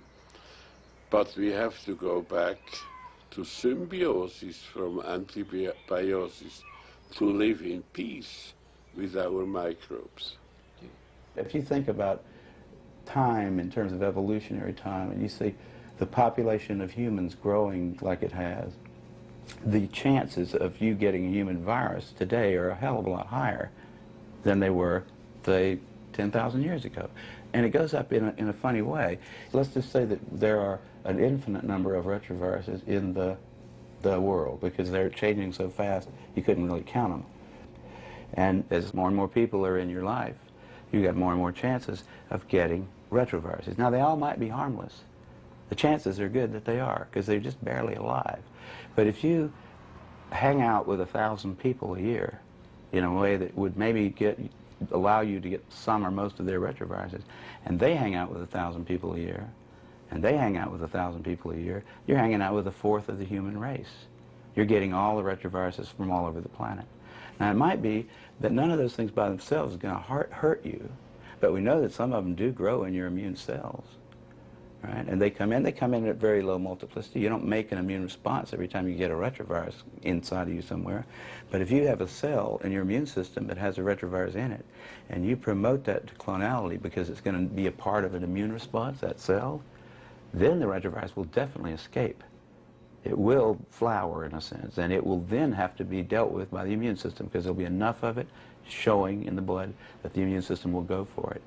Well, now, if you've got enough harmless but different retroviruses in your immune cells, such that every time you mount a new immune response, which means you probably take about 500 different immune cells and make 1,000,000 copies out of each one of them, if you've got enough retroviruses in your immune system such that one of those 500 is going to have a retrovirus in it that you've never made an immune response to before, You're going to have to make an immune response to it this time, because it will, if you make 1 million copies of the cell, it's sure, the retrovirus is certain to flower, to like make infectious bodies, right? Then you have to make another immune response, right? It's called a chain reaction. Professor Alfred Hassig, one of the world's leading authorities on depression of the immune system and stress relation to that, has put forth within his scientific writings that stress of all forms breaks down the body's capacity to defend its immune system, overwhelms it with stress-related hormones, and that over a period of time, including the verdict that you have been diagnosed with AIDS, that would precipitate a 24-hour negative hormone cascade.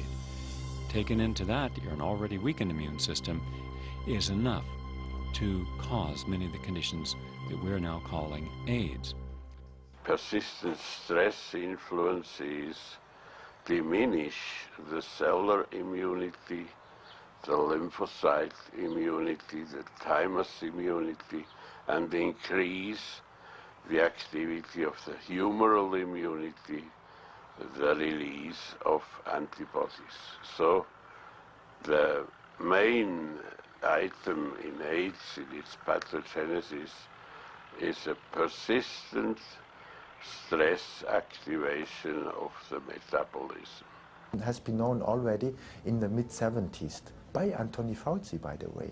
They knew when stress hormones are released, the immune functions are immediately suppressed. Because when we are under stress and we have to run away because the lion is behind us, we need no immune functions and waste energy for the replication of immune cells. But the dangerous thing is when we have persistent stress, heavy stress, not like outside the streets, but heavy stress, right? Be it nutritional, be it toxic, be it traumatic, psychological or infectious stress. If this stress is persistent, your body produces a lot of stress hormones, adrenaline, noradrenaline, and they would activate, they stimulate growth. But this is very dangerous, when this persists. So the body wisely makes a reaction against these activation processes, and that's cortisol. And cortisol suppresses every replication of proteins and therefore as well the replication of cells. So if you are in a state of persistent stress, you are at the same time in a state of persistent hypercortisolism, a huge amount of cortisolism, and then you become thinner and thinner. And your regeneration won't work and you become more and more positive, means more and more antibodies. But the most important immune functions are not to take care about foreign or not foreign invaders. This is to recycle your own body. 1% of your body mass, and this is an incredible high number, 10 high to the 12 cells have to be recycled every day. And if this is not possible anymore, then you are in a very bad condition because your body's own proteins are going to endanger your own life because they are poisonous if they are freely floating around inside your body, and fungal infections may grow on them. Our theory predicted that AIDS patients or AIDS can be treated and prevented by antioxidants. And this has been proven by researchers from Stanford University, where they have shown that AIDS patients, including the T4 lymphocytes of AIDS patients, are oxidized, and that oxidation is directly related to the development of AIDS. And conversely, if you give antioxidants to the AIDS patient, the progression of the disease is inhibited. There is a paradox. In America, we're told that it's the fast-tracked gay and the intravenous drug user most susceptible to developing AIDS. In Africa, we're told that it is the heterosexual that is most susceptible to developing AIDS. Why the contradiction? Well, we haven't looked carefully at the facts. We've been told numbers ranging from 5 million to 25 million Africans have HIV and that there's going to be an enormous amount of death. But when you actually go to Africa and you interview the physicians working there, you find that these are presumptive diagnoses. One of the things that is important to emphasize from the outset is that the definition of an AIDS case on the African continent differs decisively from what constitutes an AIDS case, say, in North America or Western Europe.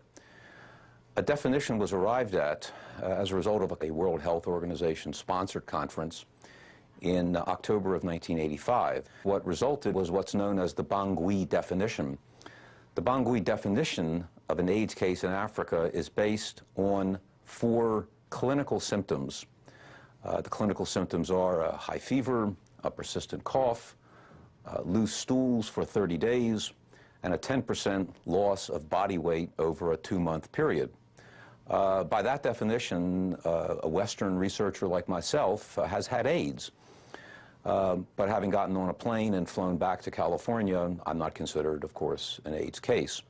So I think it's important to keep that in mind whenever one looks at the data, the epidemiological data, about what exactly we're counting when it comes to AIDS in Africa.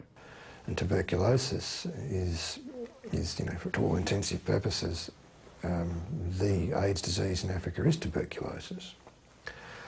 So what the HIV theory of AIDS is actually asking us to accept is that sometime in the early 1980s, all the traditional causes of these diseases, especially the infectious diseases, the dysenteries, the malarias, the tuberculosis, which are, let's face it, a symptom of poverty, of poor sanitation, lack of immunisation, lack of medical services, hunger, starvation, were in fact replaced by HIV as the cause of all these diseases. I mean, this is not, to our view, this is not a likely scenario.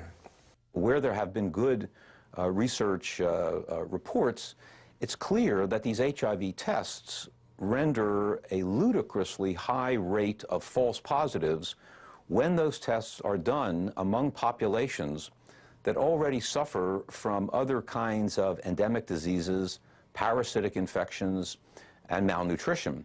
There was a study in the Journal of Infectious Diseases in 1994, for example, that made it quite clear that when they did these HIV tests on a population in Zaire, where there was widespread tuberculosis and leprosy, that the test results in 70% of the cases were false positive.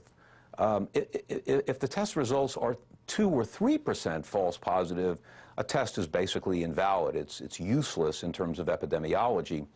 Now, what exactly they would be testing positive for is another question entirely.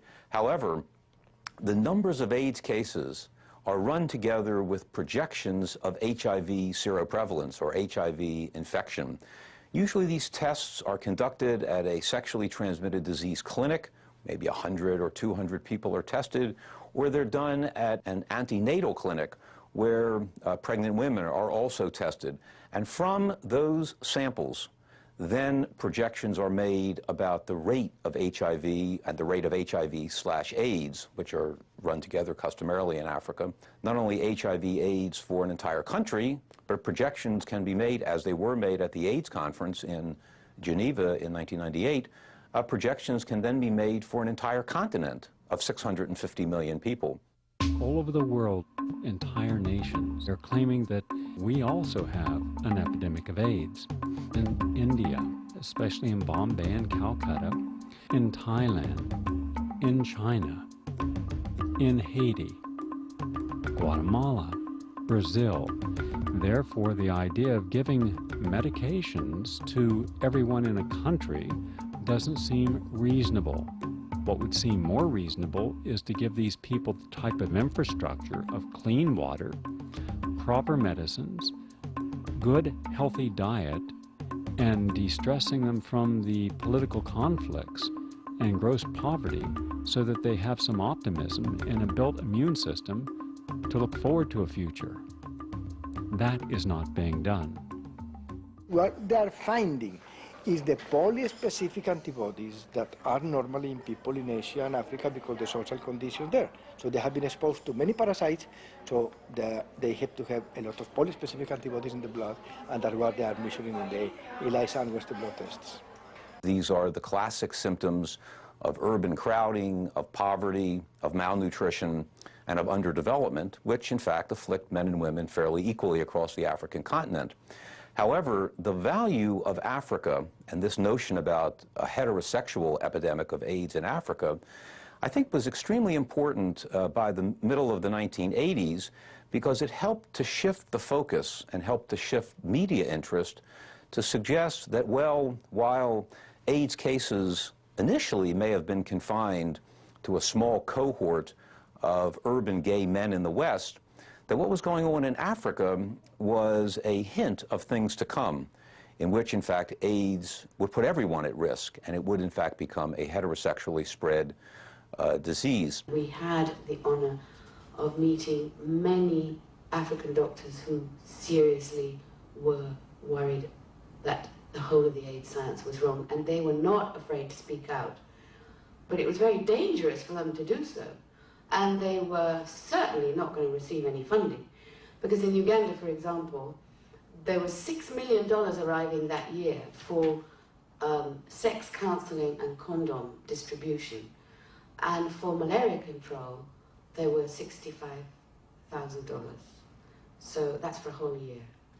Once the notion got started that stopping AIDS in Africa, which was assumed to be a heterosexually transmitted set of diseases, it could be prevented or stopped by safe sex, then I think early on in the going, there was a considerable interest on the part of missionary and church-related aid groups who argued very strongly that monogamy and abstinence and safe sex were ways, in fact, to prevent this particular kind of disease.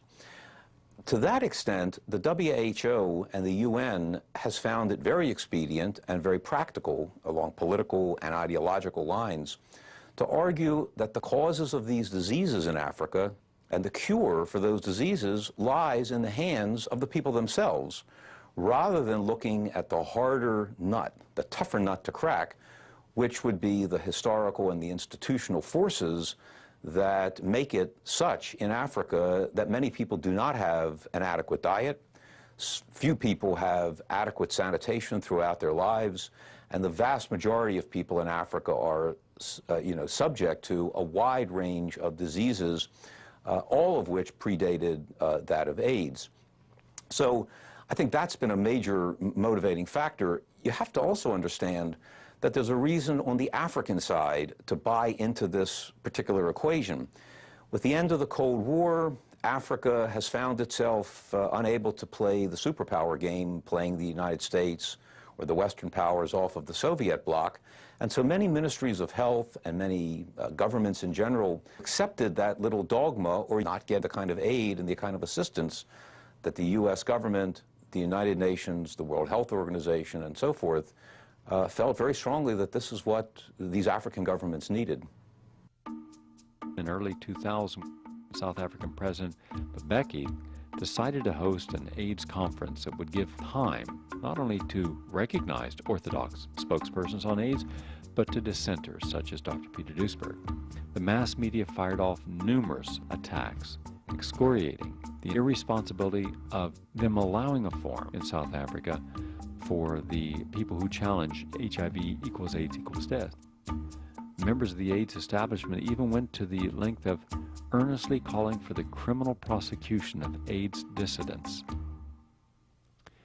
When HIV positive people, children as well as adults, were given effective treatment for the conditions that they actually presented with, which were things like TB, gastrointestinal infections, when they were treated for these conditions, they actually had a better life expectancy than non-HIV positive people within the cohort studied.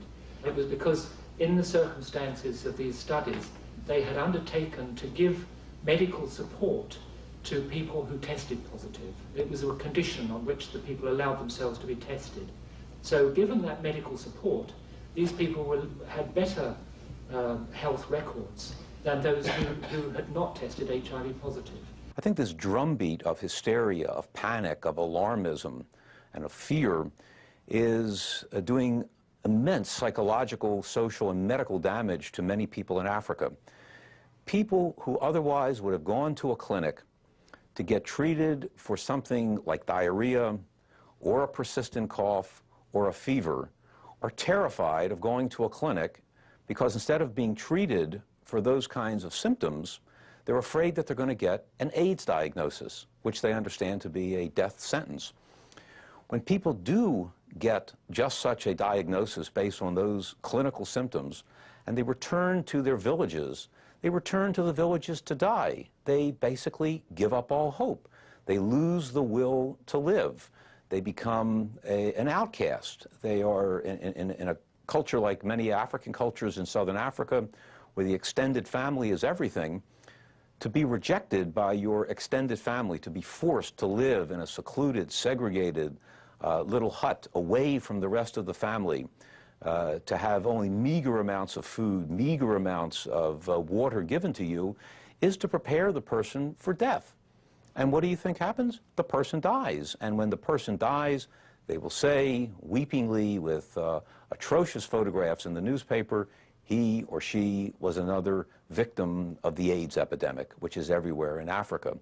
If someone came along and told them there is no AIDS, all there is the same diseases that Africans have been dying of all along, then all of a sudden millions of dollars of funding would dry up.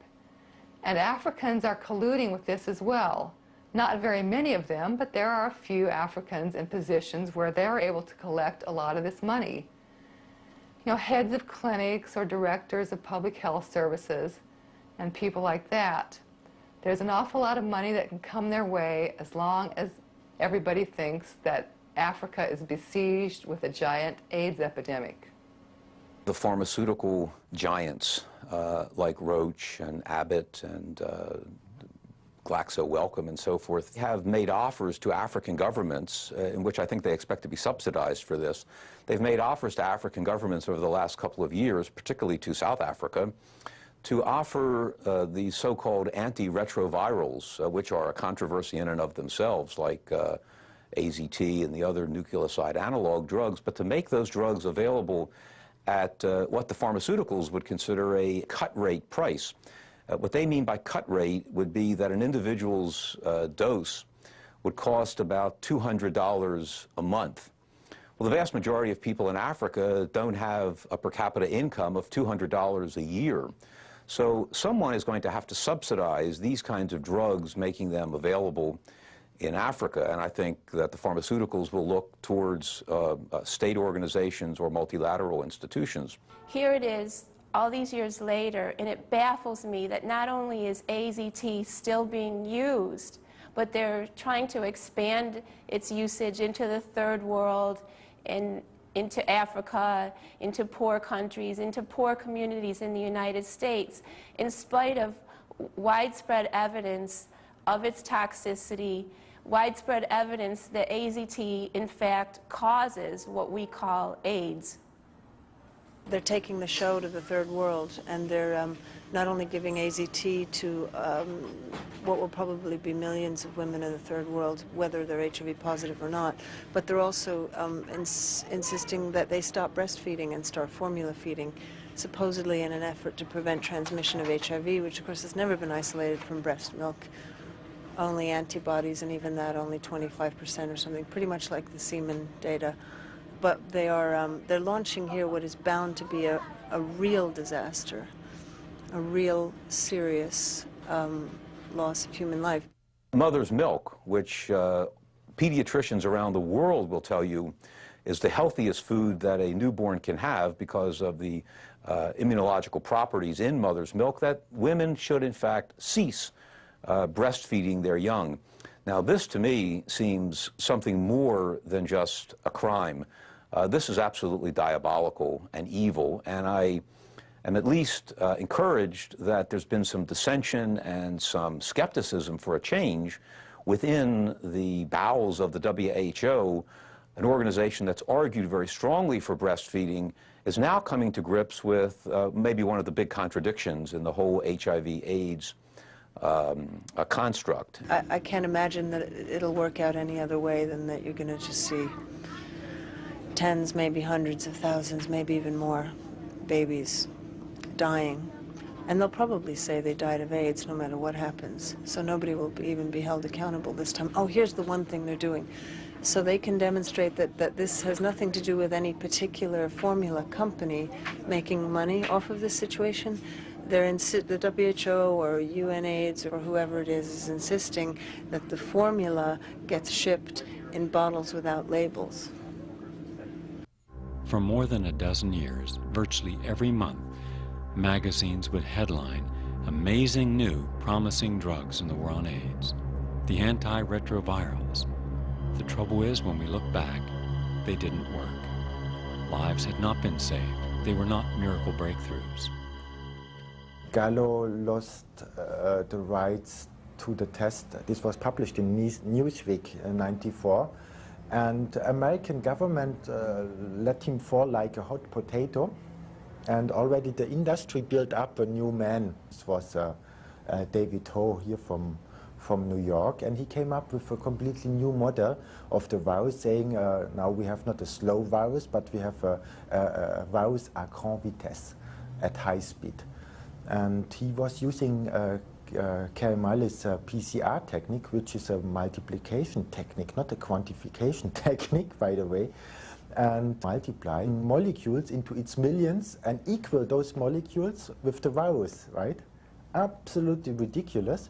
Even more, as those sequences he's going to multiply and equal them with the virus, that's the viral load, are present in everybody.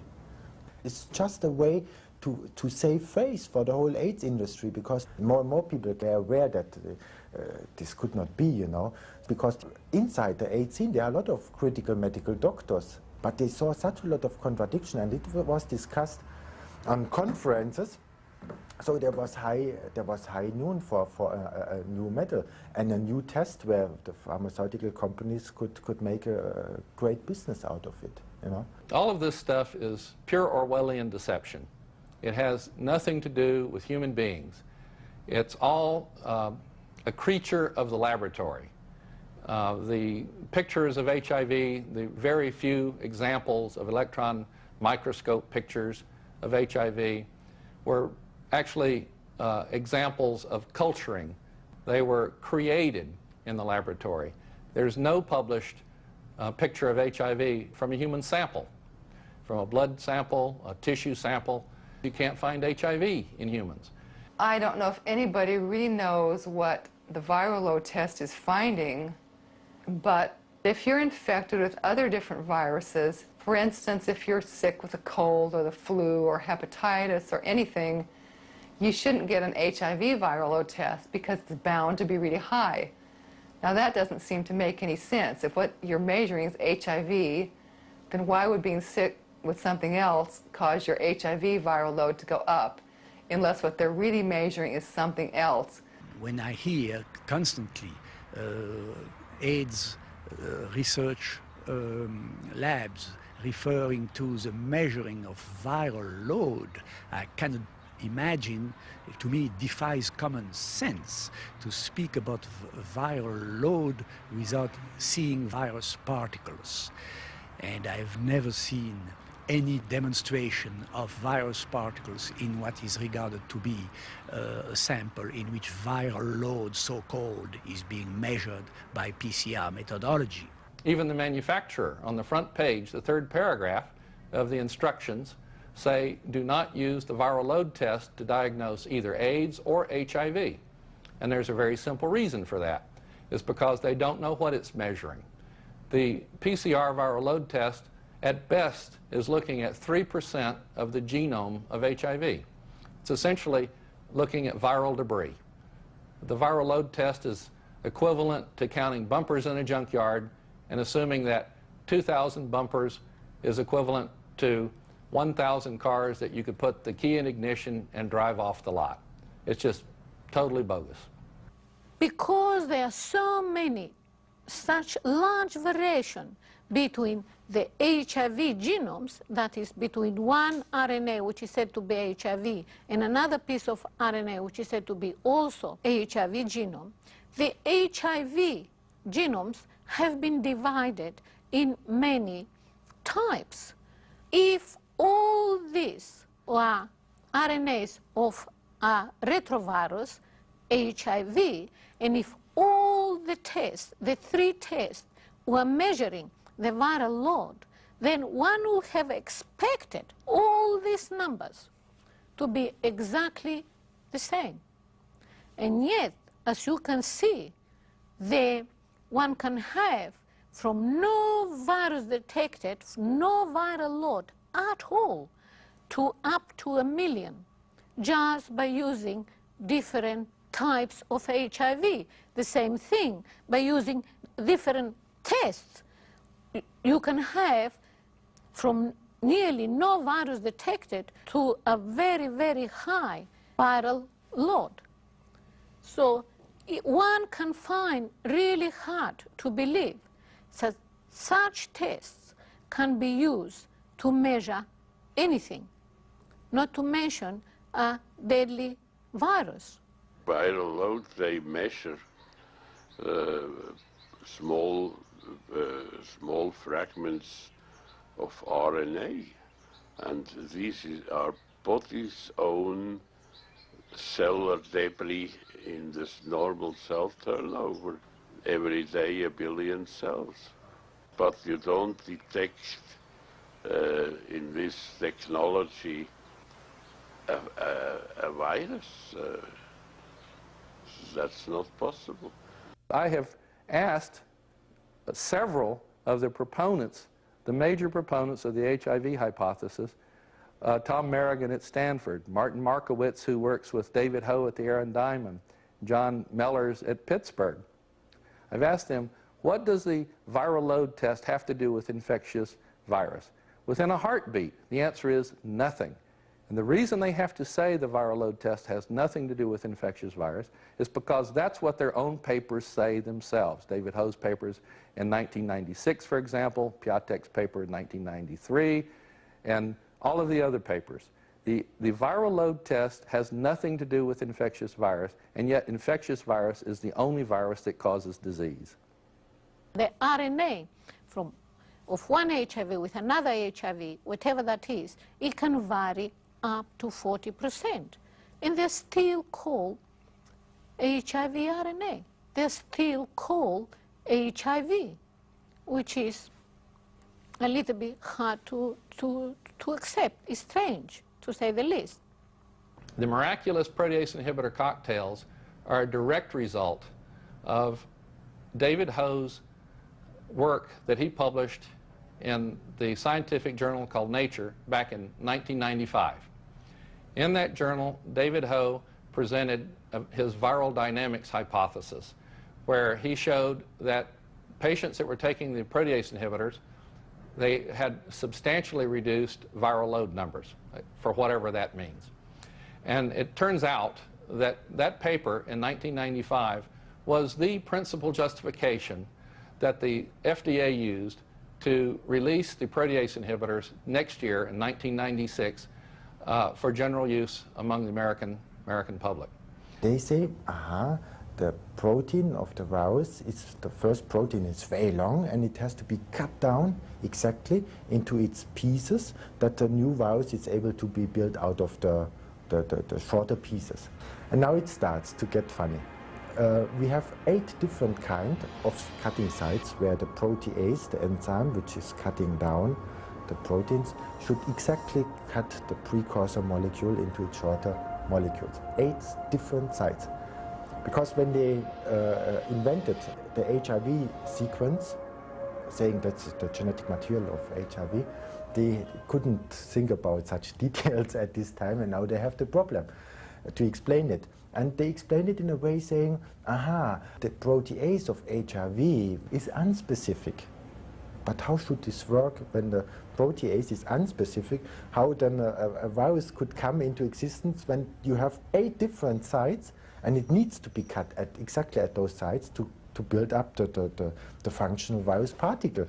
And if you have 8 sites and the protease is not specific, you mustn't be a mathematician to say that's absolutely impossible that only a single virus could come into existence. And even worse, now they say the protease of HIV, that's unspecific.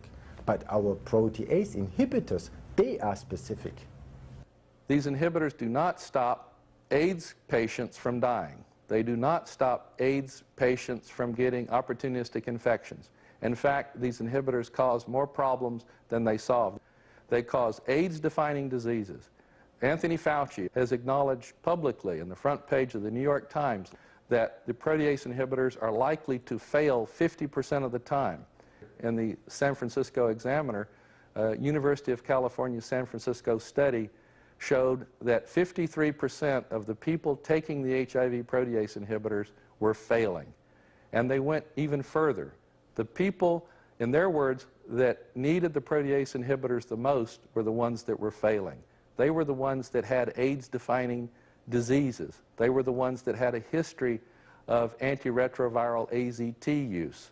The ones that were benefiting on the protease inhibitors were those who were newly infected. In other words, they had no symptoms. They had no history of AZT use. So when you look at it that way, the HIV protease inhibitors are likely failing 100% of the time. The people are still dying. They are not recovering, maybe just for a short time. And the better outcome of the treatment at the moment is the thing that the combination therapy is not as toxic as the 1500 milligram ACT treatment we started, which was much too much. There's no empirical evidence that people in this category, here we're speaking about asymptomatic people, people who have no complaints, or people who are in relatively good health, benefit at all from these drugs. They may or they may not. The studies are not going to be done probably because I suppose the big push is to get everybody who's seropositive for HIV onto treatment. That seems to be the sort of major thrust. And in such instances, it may well be that the drugs, the net effect of being on these drugs is going to outweigh any possible benefit, and in that people will do worse. AIDS in the 1980s was primarily the result of the recreational drug epidemic in the US and in Europe. However, it shifted considerably in the 1990s. In the 1990s, at least half of all new AIDS cases, maybe even 60% now, are a direct result of the antiretroviral therapies themselves. The chain terminators specifically were used since 1987, when AIDS was on the increase. So AIDS has continued to increase with antiviral drugs of the DNA chain terminator variety, and has decreased when recreational drug use decreased, and continued to decrease when the protease inhibitors were introduced in '97 because recreational drug use continued to decrease. But it didn't decrease as fast, and guess why not? Well, because people who are HIV positive are now being intoxicated, rendered AIDS patients by anti-HIV drugs, which have virtually the same spectrum of diseases that they cause as so-called AIDS is.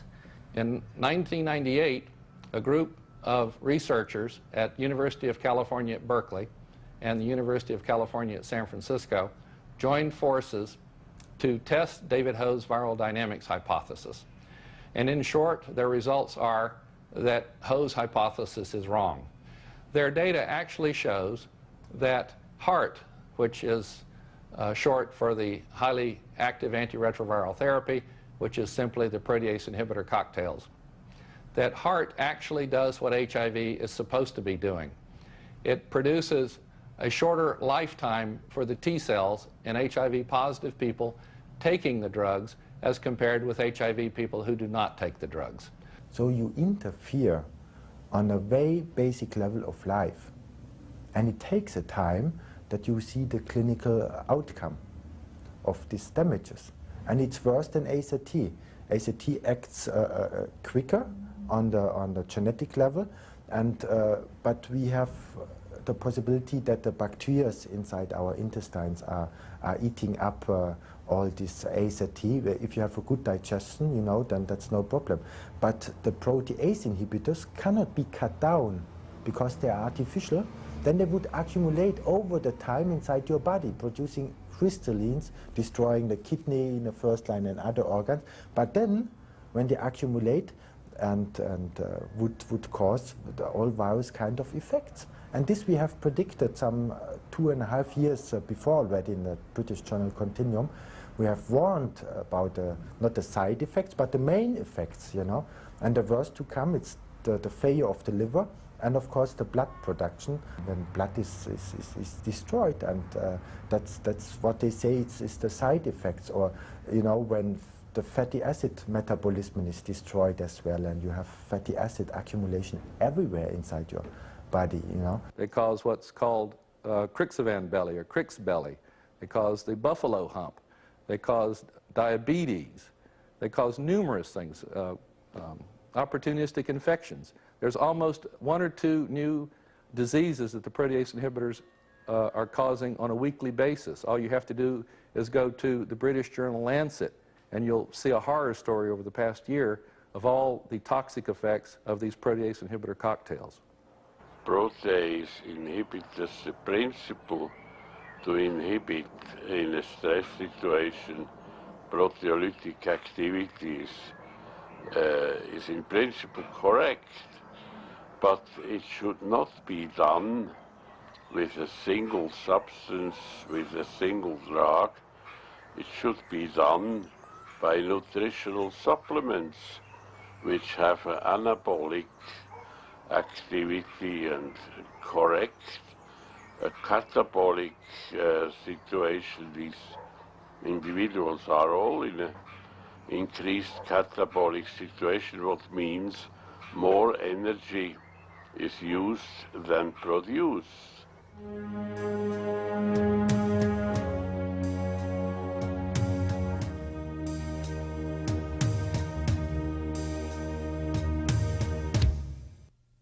On one level, if you take a sort of social construction view of the phenomenon of HIV and AIDS, we were maybe in part, you know, producing what we thought we were preventing, in a sense. We were doom-laden, we weren't offering, you know, all-out care to people, in a sense. I think we took quite a conservative view that people infected would develop opportunistic infections and would eventually die.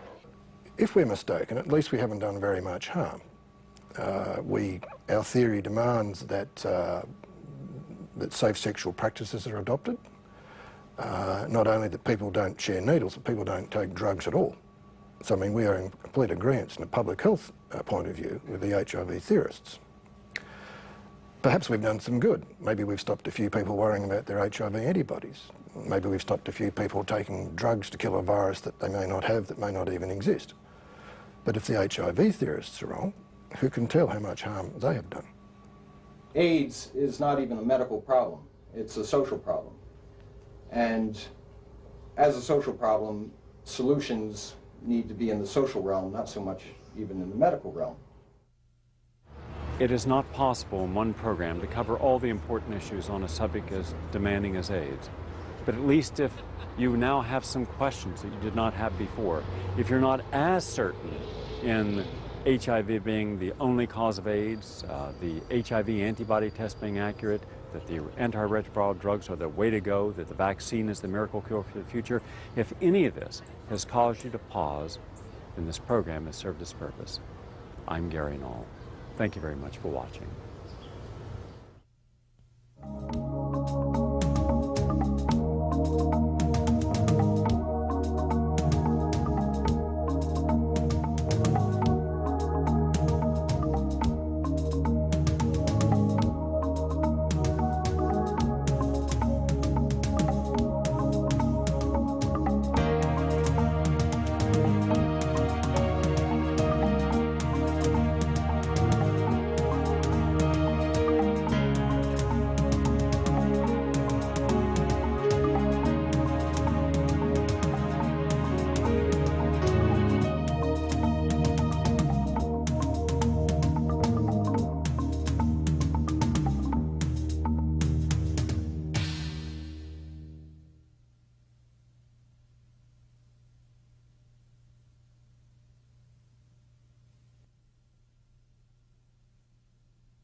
it's just like a generation is gone, and it's just amazing to think if those people are still alive, what the art world, the theater world would be like. It would be very different.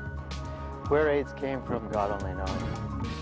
I think that I've been terrorized as a gay man into believing things about HIV and AIDS that are not provable. It was just a crazy construct in the beginning. The original definition of AIDS doesn't have any resemblance to the current definition of AIDS. That's not an epidemic. The number of cases reported went up epidemically, you know, exponentially, because the number of tests that was done went up exponentially. It follows a long-standing tradition of basically dumping our abandoned drugs onto the third world. It's really society that's killing these people in general, and modern medicine that's killing them in particular. I believe I'm alive after 20 years of being HIV positive because I didn't take AZT or any anti-AIDS drug. As long as AZT remains on the market, we continue to be betrayed. I think there is a severe crisis in science as a whole, and in medical sciences in particular. They don't question anything. The entire AIDS establishment is absolutely guilty of some hideous sins, and everybody's been fooled.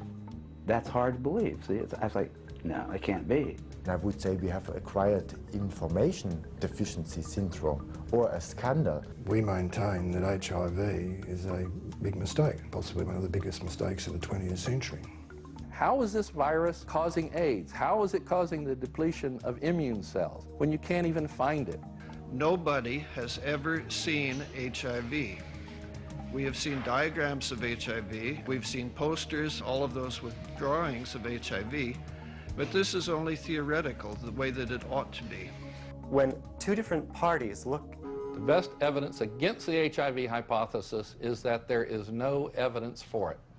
In the vast scientific medical literature, over 100,000 journals published so far on HIV/AIDS, we cannot find anywhere in this vast literature the evidence that HIV causes AIDS, that AIDS is a contagious disease, or that it even sexually transmitted. If this had been shown, that AIDS is caused by HIV, we should know who these benefactors of humanity are by name. These would be candidates for the Nobel Prize. But I challenge you, any American journalist, scientist, to come up with the names of these individuals who we should revere and should honor with awards and things. And I think you will find that you won't be able to come up with it.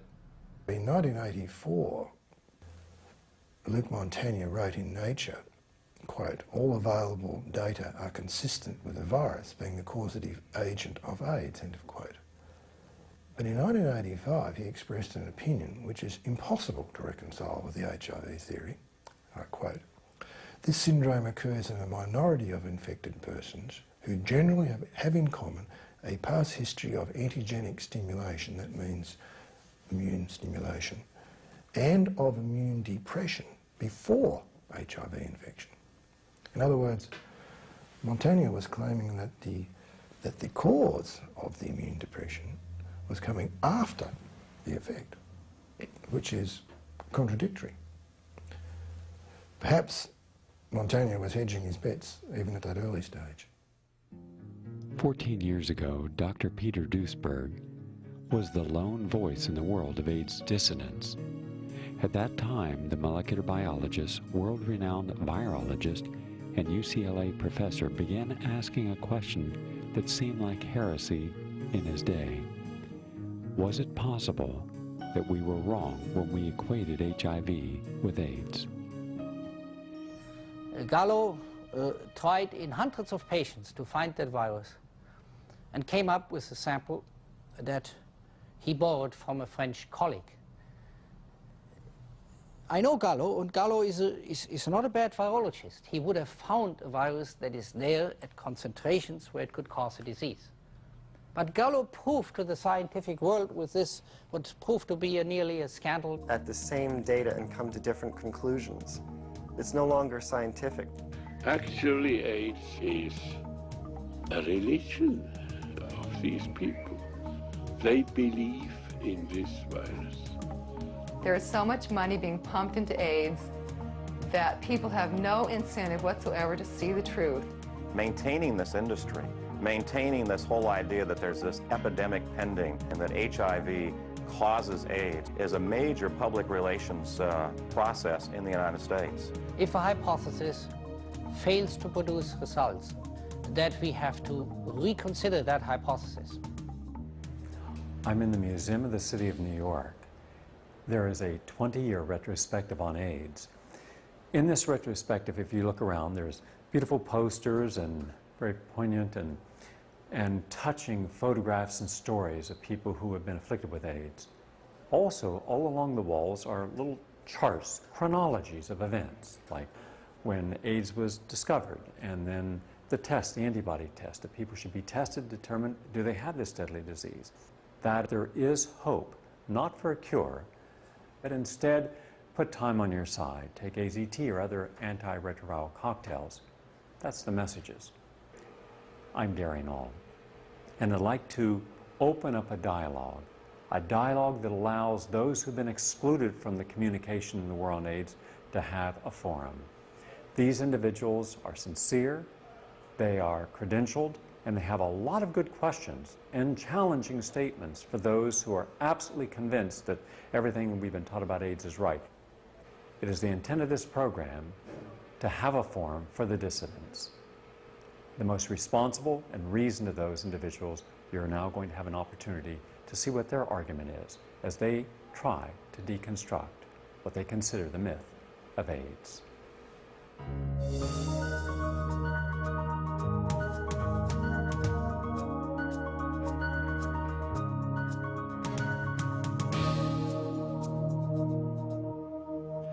Professor David Rasnick, one of the developers of the protease inhibitors commonly used for persons with AIDS, came from a scientific established background. He has done extensive research on the subject of AIDS and is now one of the most outspoken AIDS dissidents. Culture show that the cells in the secondary culture produce particles exactly like the particles from which they originated. But the two particles from the two cultures are exactly the same, can be shown only by determining their constituent proteins in RNA. So isolation is extremely important to prove that a particle is a retrovirus. From the mid-70s until 1984, when the so-called official cause of AIDS was found, it was shown that many individuals within the gay community were suffering from a unique form of gay men's disease. The original theory was that AIDS was caused by a lifestyle. It was in June '81 when the first publication came out, published by the Centers of Disease Control, saying 5 men had PCP and 2 of them died, even being treated with Septrim, this last or the strongest antibioticum available. AIDS was first identified among gay men in 1981 who practiced certain lifestyle behaviors.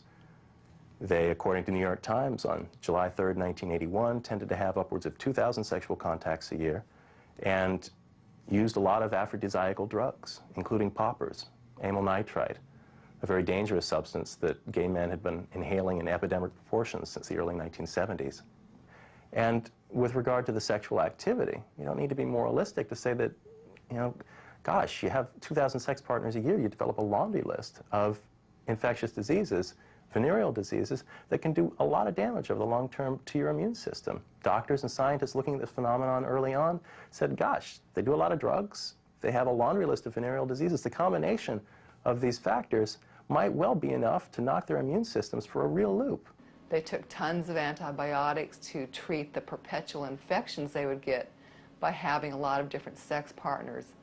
And between the drugs and the infections and the antibiotics and the treatments, plus just partying all the time and being very run down, it's really a wonder that they didn't get sick sooner. One of the leading critics of the war on AIDS is Professor Stefan Lanka, a German biologist and virologist who questions In the scientific history, he claimed the virus from a colleague as his own. He proved that it was very, very difficult, even for an excellent laboratory, as Gallo was operating it at the NIH, to isolate a virus from an AIDS patient. There has never been viremia, which means the blood flooded with whole cell-free infectious viruses. If HIV were actually doing anything, making people sick, there would indeed be viremia, meaning millions of whole viruses per milliliter of plasma. In fact, nobody has ever observed even one of them. HIV is so clever that it knows to cause Kaposi sarcoma in gay men. 98% of all Kaposi sarcoma is in gay men.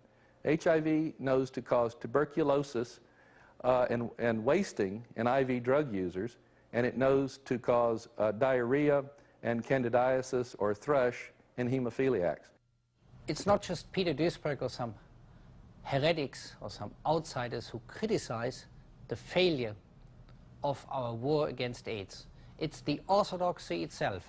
They advertise they have not saved one single life with $60 to $80 billion. That means in conventional scientific logic there could very well be something profoundly wrong with the basic hypothesis, with the basic approach that we use against AIDS. Some of the most vocal critics of the HIV equals AIDS hypothesis are a group of Australian researchers led by Dr. Eleni Papadopoulos-Eliopoulos. In their breakthrough report, the scientists raised serious questions about the accuracy of HIV antibody tests, and more importantly, the very relationship of HIV to AIDS. In fact, in their newest work, they are questioning, has HIV even been isolated?